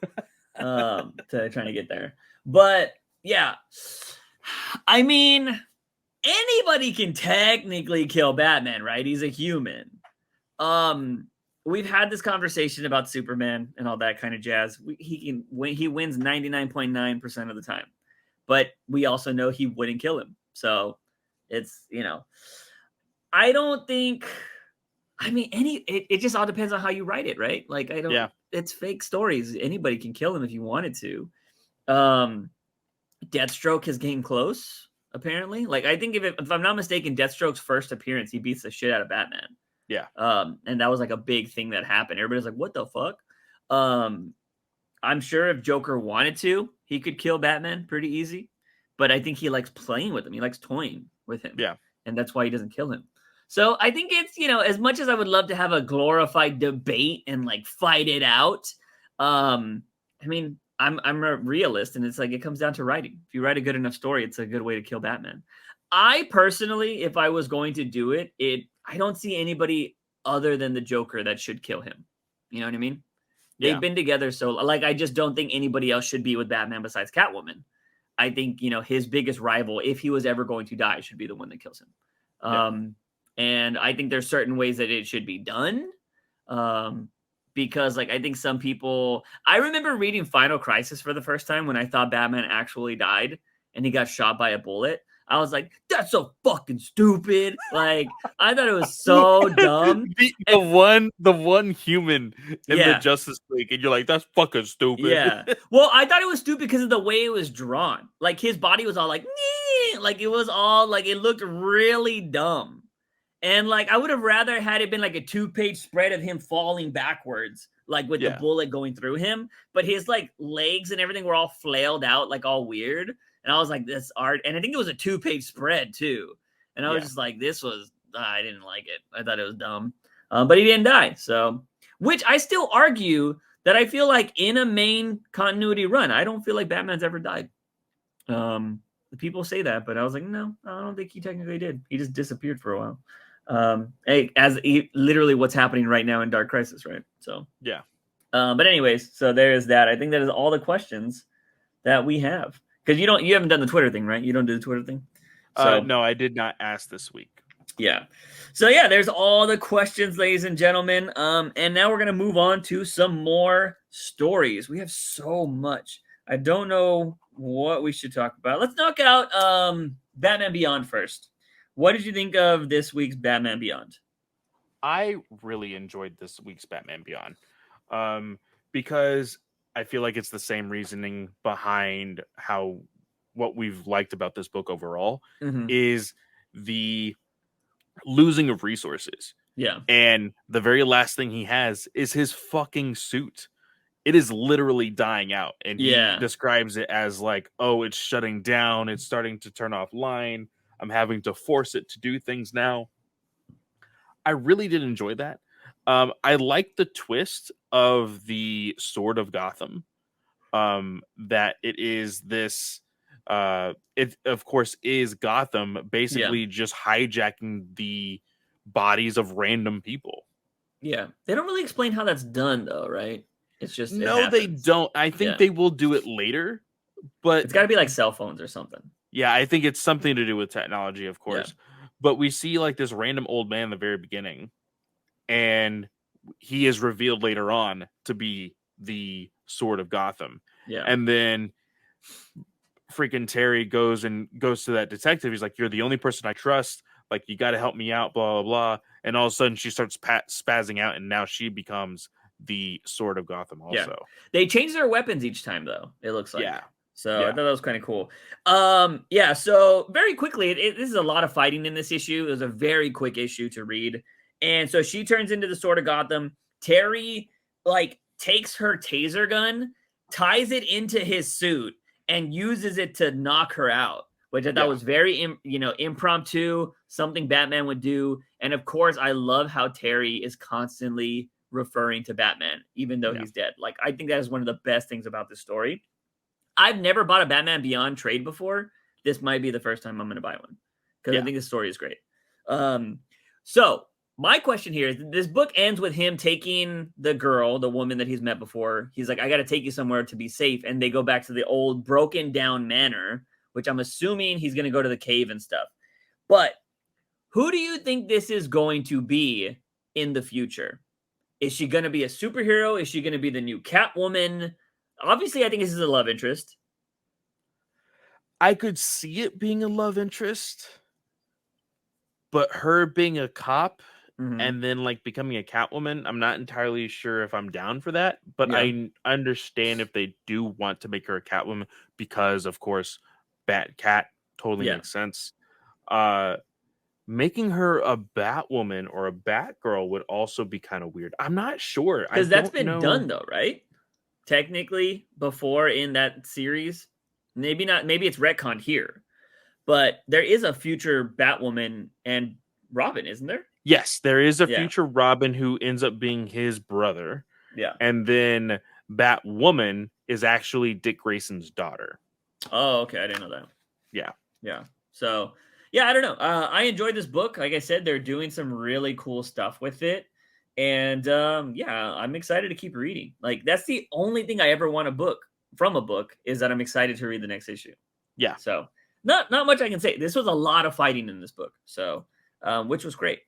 Now let's go on to, if I'm not mistaken, this series has ended now, right? Which is Batman 89. This was the final issue? This is the final issue. What did you think of this? Because this had an interesting ending, I thought. This book could have ended halfway through.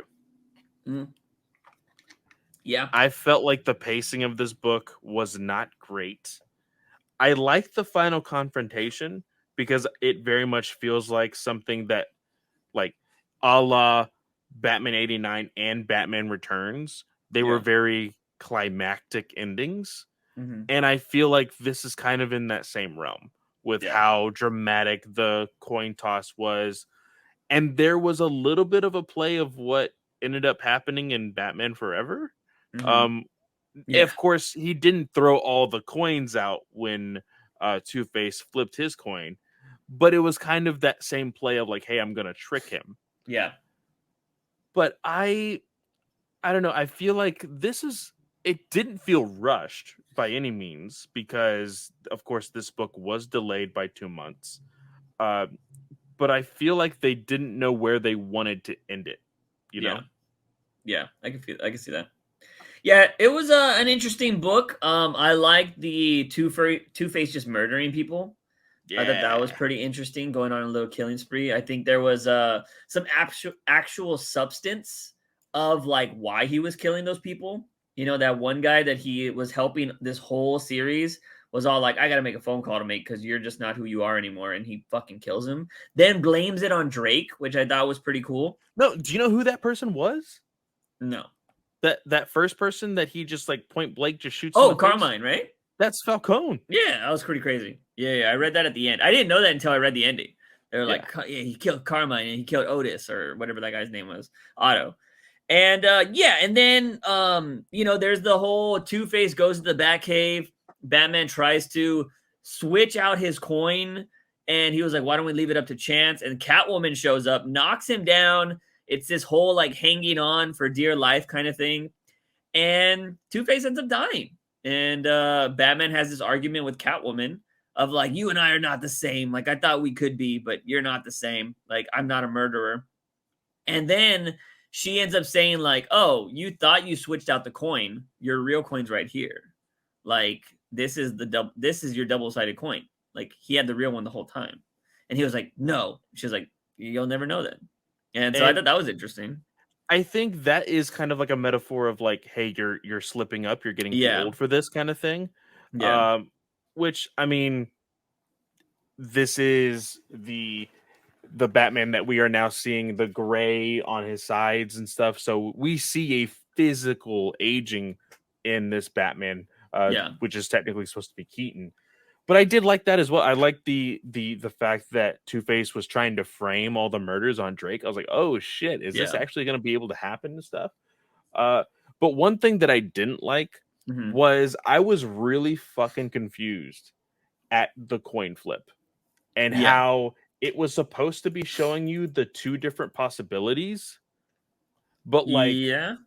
I was reading it and I was like, this transition doesn't make any sense. It's because I was supposed to be reading one column of panels and then another column of panels, and I wasn't supposed to be reading them like a normal page of comics.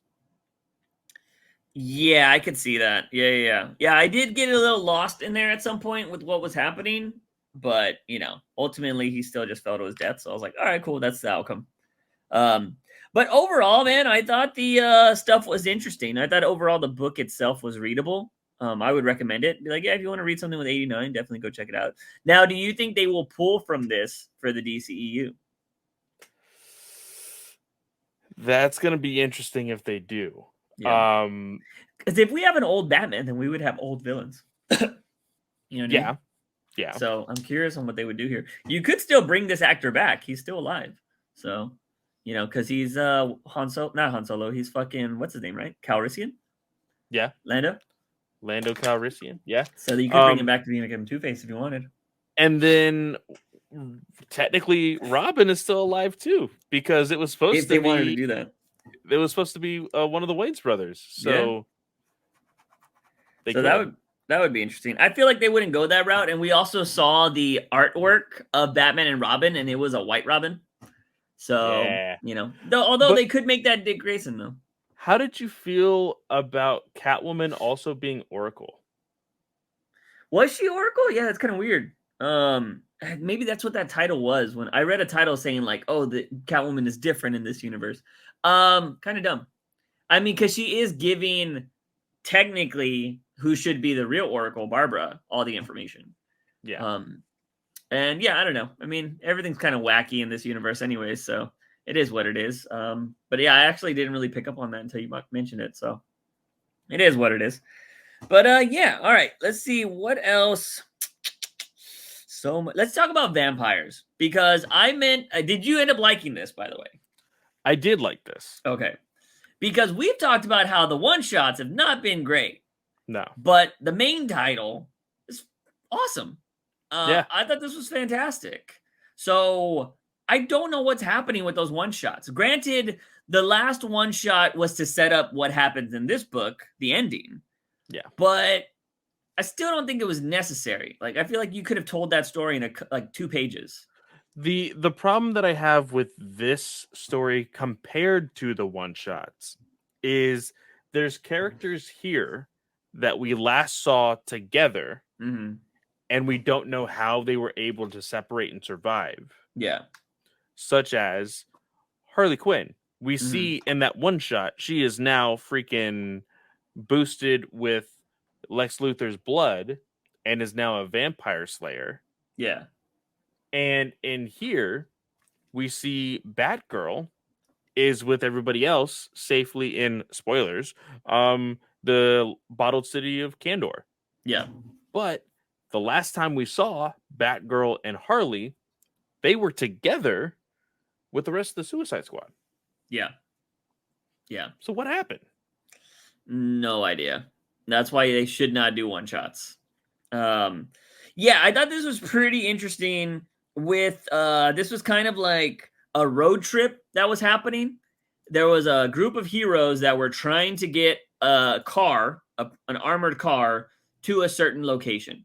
And they were being obviously chased by other villains. I think it was Plastic Man, right? That gets in the way of them, if I'm not mistaken. Or no, there's blown up cars that get in the way of the roadblock, and Plastic Man is there. We see a lot of people start fighting. Adam Strange gets absolutely annihilated by Hawkgirl. And everybody's pretty much getting fought by everybody, right? Like, we see Wonder Woman show up, and it's because they've been trying to find the secret hideout of the heroes that are still alive. And what we end up seeing happening is I forgot what's her name's bad, right? Raven. She's a vampire in this story. No, in this story, Raven is seen, I Oh, believe. she's a good guy. Yeah. She's a good guy. Yeah. Does she survive? She dies though, right? No, she dies. She's bit by Plastic Man. Plastic Man. There you go. Yeah, so we see a lot of people fighting, and we see that everybody's what's his name? The pyro guy? I always forget it. Firestorm. Yeah. Is going up to I don't know much about this character, the Skull character. He's So popped this up is every once in a while. he's director Bones. He Yeah. is the director of Secret Bones. Organization. I can't remember off the top of my head. It's like DEO or DEA. He is the Nick Fury of the DC universe. Yeah. Yeah. Now I understand that like people would say Amanda Waller is that, but Amanda Waller is the evil Nick Fury, whereas director Bones is the Nick Fury. Yeah. Makes sense. Yeah. So Mr. Bones is about to die from Firestorm, and we see a hooded character with a spear show up and kill Firestorm, and he explodes. And we assume everybody in that area is dead because he exploded. And what ends up happening is she's like kind of looking around, and she sees his fucking skull hanging there, and he's like, hey, pick me up. Pick me up. And she's like, you're still alive? And he's like, get in the car and drive it to this area. And we find out that this girl is the sister, right? Of what's his face? Yeah, the Wonder Twins, Jaina. Yeah. So I was like, who is this bitch? And then at the end, when we see him, I'm like, oh, it's the Wonder Twins kid. And they go to this swampy area. And what ends up happening is Killer Croc comes out of this swampy area. And I'm like, what the hell? And by the way, this Wonder Twin looks cooler, the coolest she's ever looked. Because I think the Wonder Twins look stupid. She looks cool here. And what ends up happening is we see Adam fucking show up, and he's like, hey, what's up? And they're like, what does he say? He's like, oh, like she's in the car, she's in the trunk. And because he was basically giving Jaina the rundown of like why they were supposed to meet here anyway. Yeah. And they're like, oh, you know, she must be still in the car. And when he opens the trunk, it's Supergirl. Yeah. And Jaina is fucking pissed. She's like, she was in the car the whole fucking time. You're saying that we could have survived that entire encounter with all of those freaking vampires, and she was just sitting there. Yeah. And they explain, well, because there is a reasoning behind all of the fires that were being placed in the last issue. Yeah. In the last issue, we saw Superman and all the other vampires like setting fires to basically everywhere that they could. And the reason behind it is because they're making the smoke and smog filter through the atmosphere and block the sun. Yeah. So that way it's they always can stay out the whole time. Yeah. I thought that's smart. I think it's really cool that they did that. So yeah, she can't do anything. And then what ends up happening is Croc, they all shrink down into Croc's hand, and he goes into a swamp where I'm assuming Kandor is buried. I think so. I'm curious how Croc doesn't crush them or how they don't drown going into this swamp. But it is what it is. It's comic books. And so I think this was a really cool way to hide. Like, this is really smart and really awesome. Yeah. Because the vampires are like, where the hell is your secret base? Like, and if you're like, oh, it's a city inside a fucking glass case, like, that is pretty awesome. It would be like how, if I'm not mistaken, didn't Undead, they were hiding in that pocket universe? Yeah. Because that was kind of cool, the bar. And then they all got fucking annihilated. I would hope that doesn't happen here. I would hope like, oh, there for once a secret hideout fucking stays a secret hideout, you know? Yeah. But that's wishful thinking. I'm pretty sure they're going to destroy Kandor pretty easily somehow. And we see a bunch of the heroes that are still alive. And I think this is pretty cool. And they're kind of talking about like what we're going to do next. Obviously, Green Arrow still being the hero is like, there's a bunch of people that are food farms. We need to go release all of them. There's like millions there. And they're like, we can't do that. Sorry. He's like, what the hell? I'm going there. They're like, we got to do something better. We got to hit them where it hurts or whatever. And then that's when we find out they're going to a tower. They're doing these experiments on somebody. It's Professor Pig's there, Hugo Strange, the dude The from, Thinker. yeah, the Thinker. And we see it's Harley Quinn is hooked up to all of this stuff. And it just says to be continued. And she's like, I'm going to kill all you guys when I get out of here, you know? And so I thought that was kind of cool, you know? This was definitely a better issue than the last two one-shots that we've read. Now, what sucks is, if I'm not mistaken, it's next week or the week after, we're getting two other one-shots that are a bunch of other stuff. So those might, if the track record is going to continue, those are probably going to be garbage. So I don't know. We'll see what happens, but I'm excited to see where the story continues to go. All right, so I think next we should move on to Dark Crisis. I feel like Flashpoint, and I really want to talk about Killing Time, because Killing Time's ending was fucking loved it. Let's go to Dark Crisis. We can go to Dark Crisis. Quick read, I felt like. This was a really quick read. Yeah. What is, I don't know, man. Like I enjoyed it, but because I haven't been keeping up with the main story of what the hell's been going, I mean, I think it's so confusing what's going on with DC right now. I don't think I can enjoy it as much as I've enjoyed previous stuff. Do you know what's crazy to think about? Mm-hmm. People who have been reading everything DC will read this book and think exactly how you think. That's sad. So it's like reading a Bendis story. It is crazy. There is no, like, this is a crisis event story. Yeah. But nobody knows where this story is coming from, other than the random one shot that Williamson did in Justice League 75. Yeah. Like, there's not enough breadcrumbs to make this event. And it's really weird. But I will say, this had really good moments. Now, one moment in particular I am questioning, because Nightwing survived the bomb. Yeah. I still can't believe it. They mentioned him again in here. The throwaway line is that, he was able to get the bomb away from Chupacabra, but we don't see Chupacabra anywhere. Yeah. So, like, I can't trust you in saying that he might still be alive. Yeah. But this had some good moments. It had a weird moment where, of course, I can't remember his name. The main villain of this whole event is somehow controlling or speaking telepathically to Deathstroke and ordering him around. Yeah. I don't understand why he would be doing it with Deathstroke. Like, out of all the villains in the DC universe, you're going to use Deathstroke as your agent of chaos? Yeah. I feel like he wouldn't necessarily follow rules, you know? He's not that kind of person. Yeah. I mean, he left the League of Assassins because he wasn't going to be the main guy.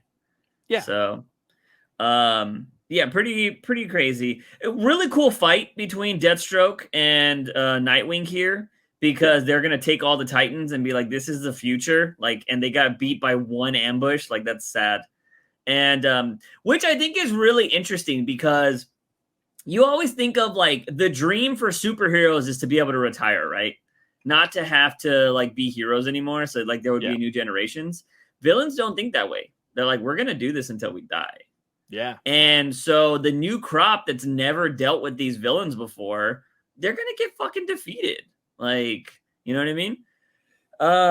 So it's always interesting to think. It's probably why Batman's like, I can never retire. Like, and it was a very weird and kind of cool moment where Deathstroke was like, all right, we're going to go one-on-one. And then after you beat me, or after I beat you, who's the next runner-up?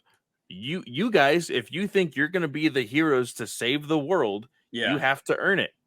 Yeah. And, like, Nightwing is trying to make the decision, okay, if I was able to beat Deathstroke, who else in this building currently could possibly beat Deathstroke? Yeah. He has nobody. He has nobody. Which is sad. He's, like, I at one point thought he would probably choose somebody like a Starfire or maybe a Arsenal, Roy Harper. But then he's like, oh well, if you got nobody, I'm just gonna kill you. And this moment I absolutely love because of course Superman just coming through. Well, Grayson does say he's like, if you kill me, they live, right? And Yeah. they're like, yeah. He's like, yeah, because there's no point in me fighting them. He is like, all right, well then just kill me. So Yeah. he pulls a Batman. I was gonna say that was Yeah. that when I read it, I was like, that's Juice's Batman moment. Yep. Yeah, it was. It was.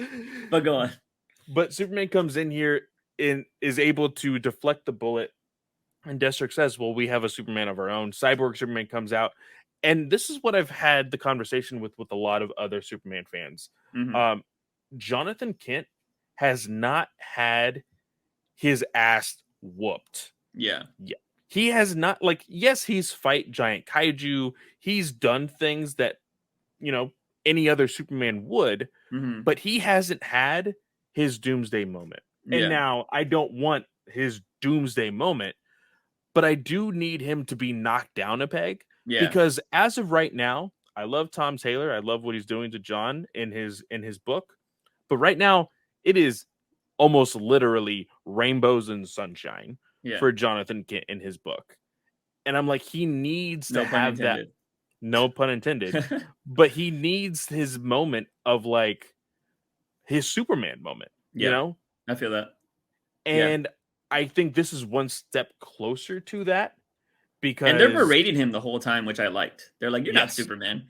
I even like when he says like, "You're a cyborg or not a Superman." He was like, "Yeah, you're not your father either." And I was just like, "Oh, damn!"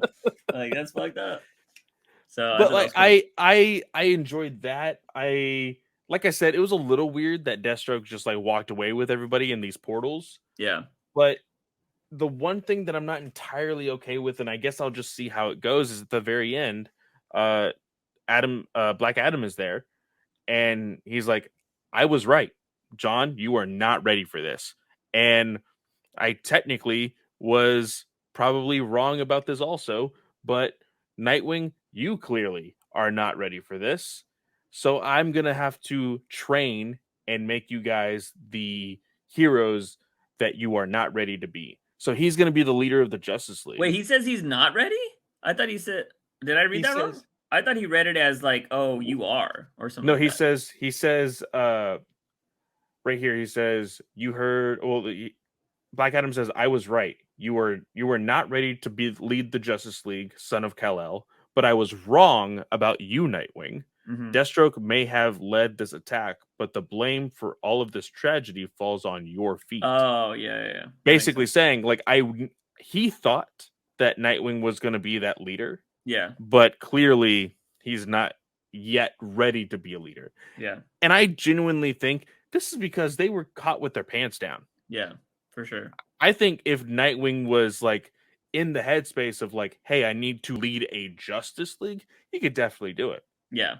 My thing too is when was Black Adam a good guy? Like at the beginning of Bendis's run on Justice League. Oh god. So he's part of the Justice League now? Yeah. That's weird. It's dumb. Shazam, how did he feel about that? It's like it's this thing of like, oh well, maybe if at one point he was a champion, maybe he could still be a champion. Yeah, I don't know. So the book does end with a cool, nice little shout of Kyle Rayner coming back. Yeah. So I thought that was pretty awesome, and he's being saved by other Green Lanterns. I didn't like that Jessica Cruz wasn't in here, or she is, right? Oh, never mind. I see it. She's right next to Simon Baz. Yeah, there you go. So all of the cool Green Lantern peeps are there, and I think that's pretty dope. So cool ending, fast read. I do, like I said, but I'm getting like people are messaging me on fucking on Reddit right now, I guess, about Batcat stuff, which I find hilarious. But I think it's because everybody's finally able to read the story. Either that or they're like, they're recording right now. Maybe I'll get on. Like, how do you know? What the fuck? Like, you got cameras in my room? Okay. What I'm down to allow you to choose Flashpoint or Killing Time. What do you think we'll talk about more? I don't mind talking about either right now. Let's do Flashpoint. Okay. So this book, for anybody that bought the cover, has the Superman on this story, skinny Superman, as I like to call him. Yes. What did you think about this whole story and how they're building this with Superman? I enjoyed it. Mm-hmm. I think this is a different take, but not a different take Yeah. because I believe it was um, Gleason and Jurgens that had the Action Comics. Oh no, Gleason was on Superman, I think, but Jurgens was on Action Comics. The whole thing with Jor-El coming back and that whole story with him being fuck, I can't even remember his name. Oz, Mr. Oz. Oh yeah. That Yeah, was when Tim Drake died. Died. yeah, Quotation. exactly. Yeah. Like, and they kind of made like Jor-El evil, quote unquote. Mm-hmm. Yeah. This is doing the exact same thing, but making it on like a Zod level. Yeah. Because he basically, like, it's really cool. They go into this fortress that is not the Fortress of Solitude that we all know and love. This is like the Fortress of the Green, Yeah. is really what it really is. It's called the Oasis.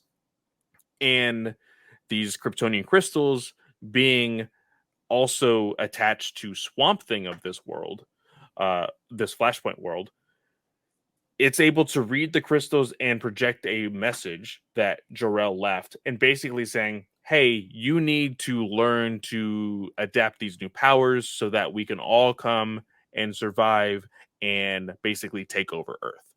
Yeah. You're like, oh shit. But the really cool thing is you saw, like, in the original Flashpoint story, Superman was experimented on. He was freaking, like, he was not in a great place. Yeah. And he killed people leaving that facility. And then he just flies off and you never see him again. Yeah. Now you see him come back and he's telling freaking Thomas Wayne, hey, you need to help assemble a team so we can save Earth. Yeah. And even Thomas Wayne is like, are you fucking kidding me? These people have done horrible things to you and you still want to save them. And Superman's like, yeah, because not all of them are like that. I Mm-hmm. think this world is still worth saving. So I think it's very, very funny and very ironic that we saw a Thomas Wayne that was for sure not a great person to Batman, right? Yeah. Then you haven't read it, but you see Justice League Incarnate and he is learning to be a better Batman. Mm-hmm. But I feel like going back into this Flashpoint world, trying to get back to his son and back to the main DC Earth, he has kind of regressed a little bit. He's Yeah. going back to his old ways, kind of, you know? For sure. And now he is being forced to kind of take what he's learned from his time on Earth Prime and possibly now be a leader of a Justice League here. Yeah. I think And that's he doesn't very give a interesting. shit either. Yeah. He's just like, no, I got other stuff to do. Figure it out on your own. Which I thought was pretty interesting. I like seeing Ivy and the idea that this fortress was made up from the sacrifice of Swamp Thing, Yeah. which I thought was pretty cool.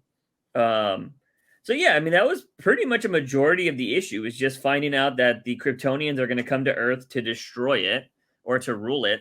And, Bruce and everybody needs to kind of help them out. Well, We do see, go for it. Well, I was gonna say the really like crazy thing for me was when Penguin and Two Face's, well, we now know as Two Face's son, were at the manor, just like doing something. They were experimenting on something, and you just see this flash of a Flash, and it's like yellow and kind of Yeah. like fuzzed out, and I'm like, oh shit, like is that supposed to be Barry or what?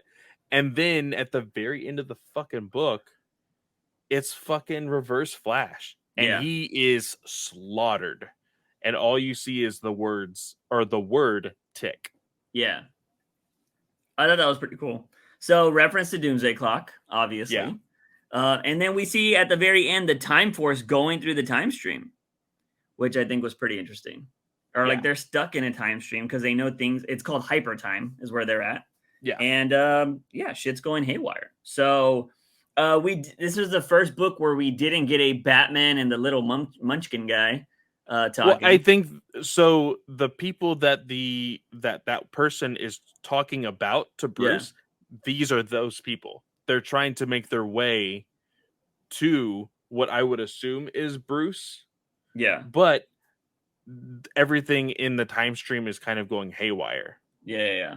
For sure. So yeah, I'm curious. Are you still thinking that this is the character at the end of Doomsday Clock? I think so.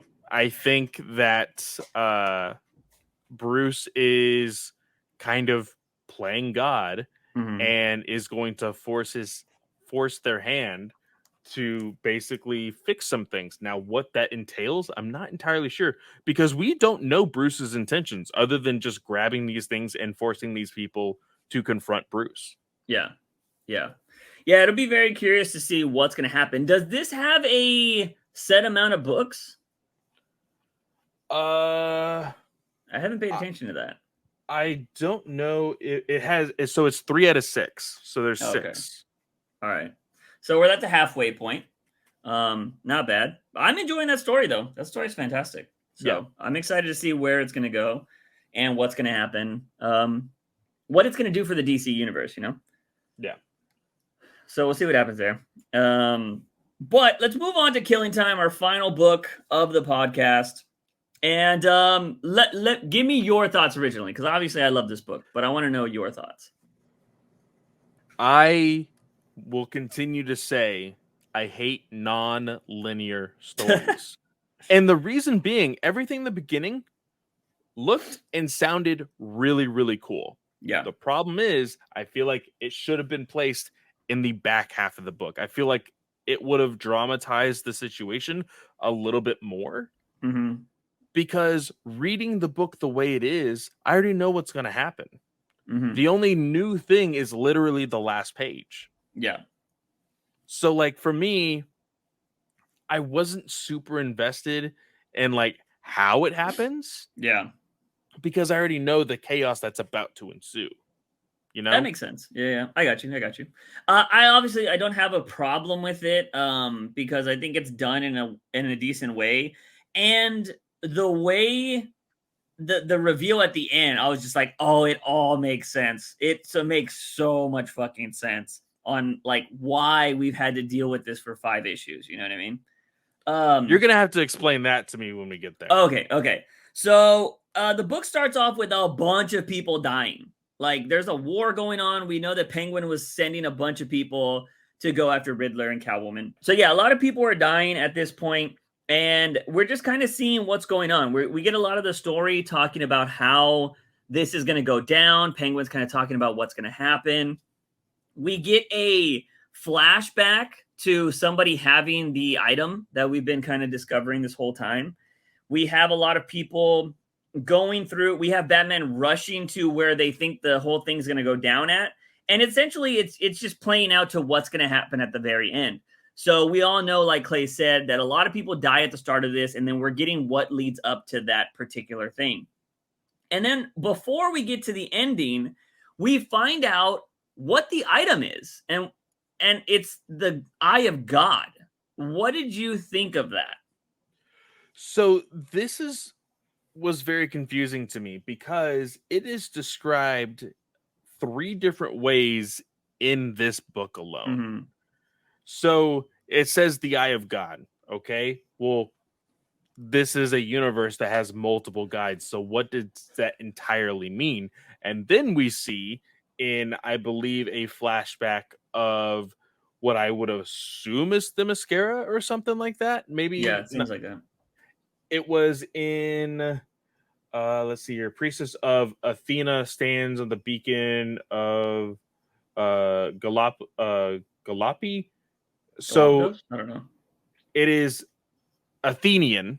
Yeah. So I think it's, so they talk about it is the eye of what is her name? I'd have to go back through it, but the eye of Athena. It is Athena. So I'm like, okay, what is it about Athena and her eye? Because they keep saying that it holds power, but there's nothing specific to where it's like, okay, I'm sure with whatever magic or curses or whatever, if you were to steal a body part of a god, it's probably not a great thing. Yeah. So that's how I'm taking it. But again, like I said, there's nothing in here that shows the specific about how or why it's powerful and or why it's expensive, other than the fact that it is the eye of a god. Yeah. So the way I read this, because I remember at the start of this, I was like, if this thing is not something big, it's going to fall flat. And I was thinking, but I feel like when you put yourself in that situation, you can only fail. So I don't know if there is any actual power to this, but since it's the eye of God and the way religion has been progressed throughout time, I wonder if people would treat this as it having power. You know what I mean? Like, I I can see own the that. eye of God. Yeah. And so people are like, oh, we got to believe this guy because he has the eye of God. You know what I mean?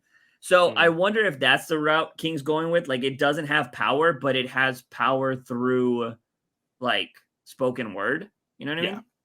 Like the Bible, you know, everything, how everybody kind of treats the Bible.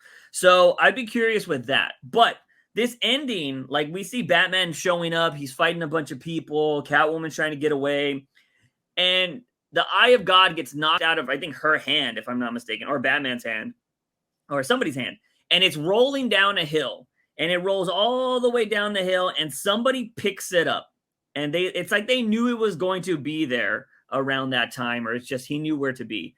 And a final page turn is the Clock King. And I have said this a million fucking times.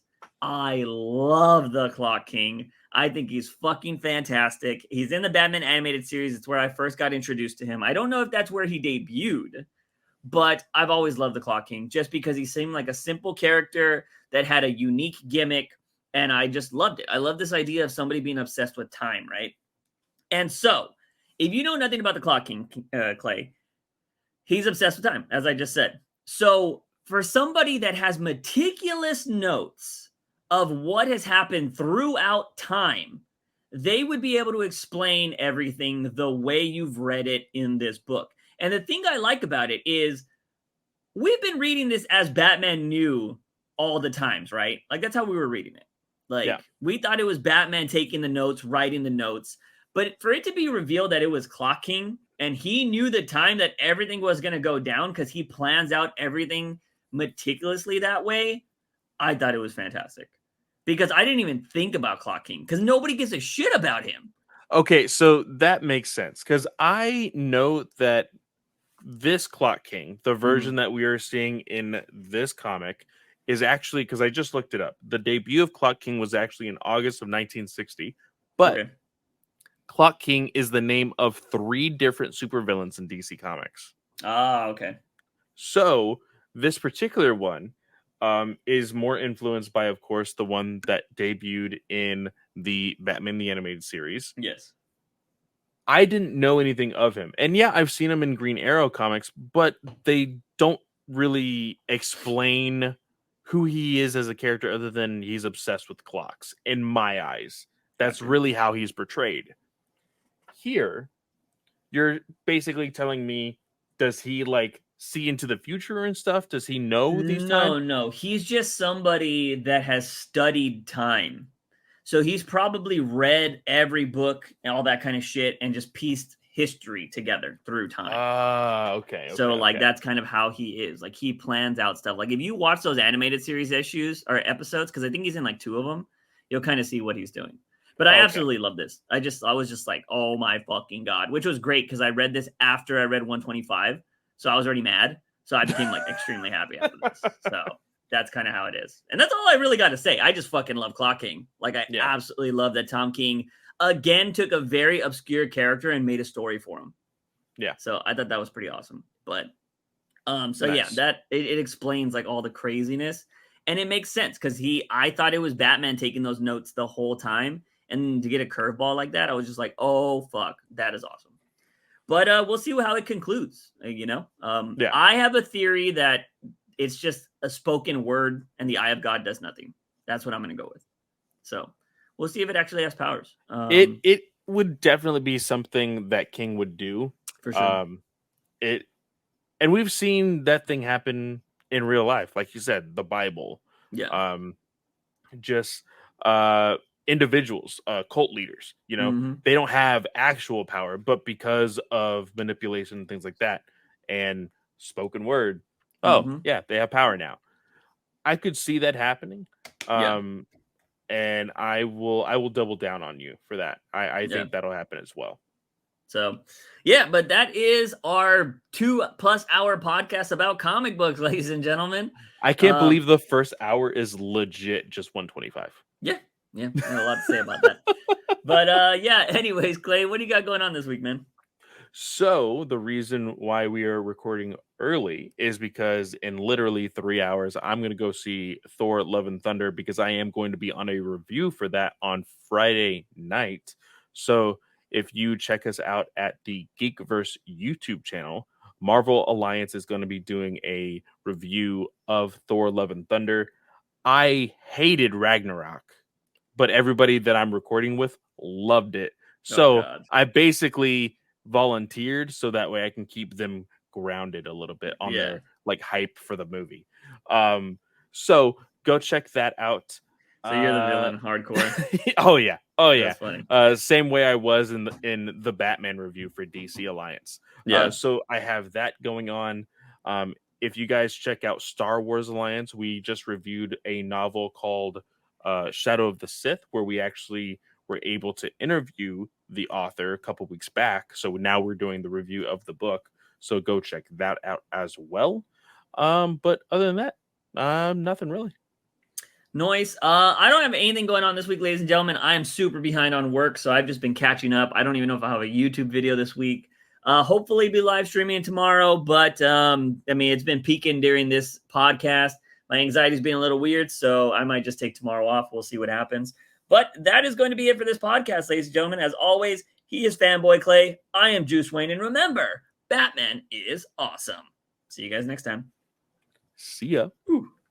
All right.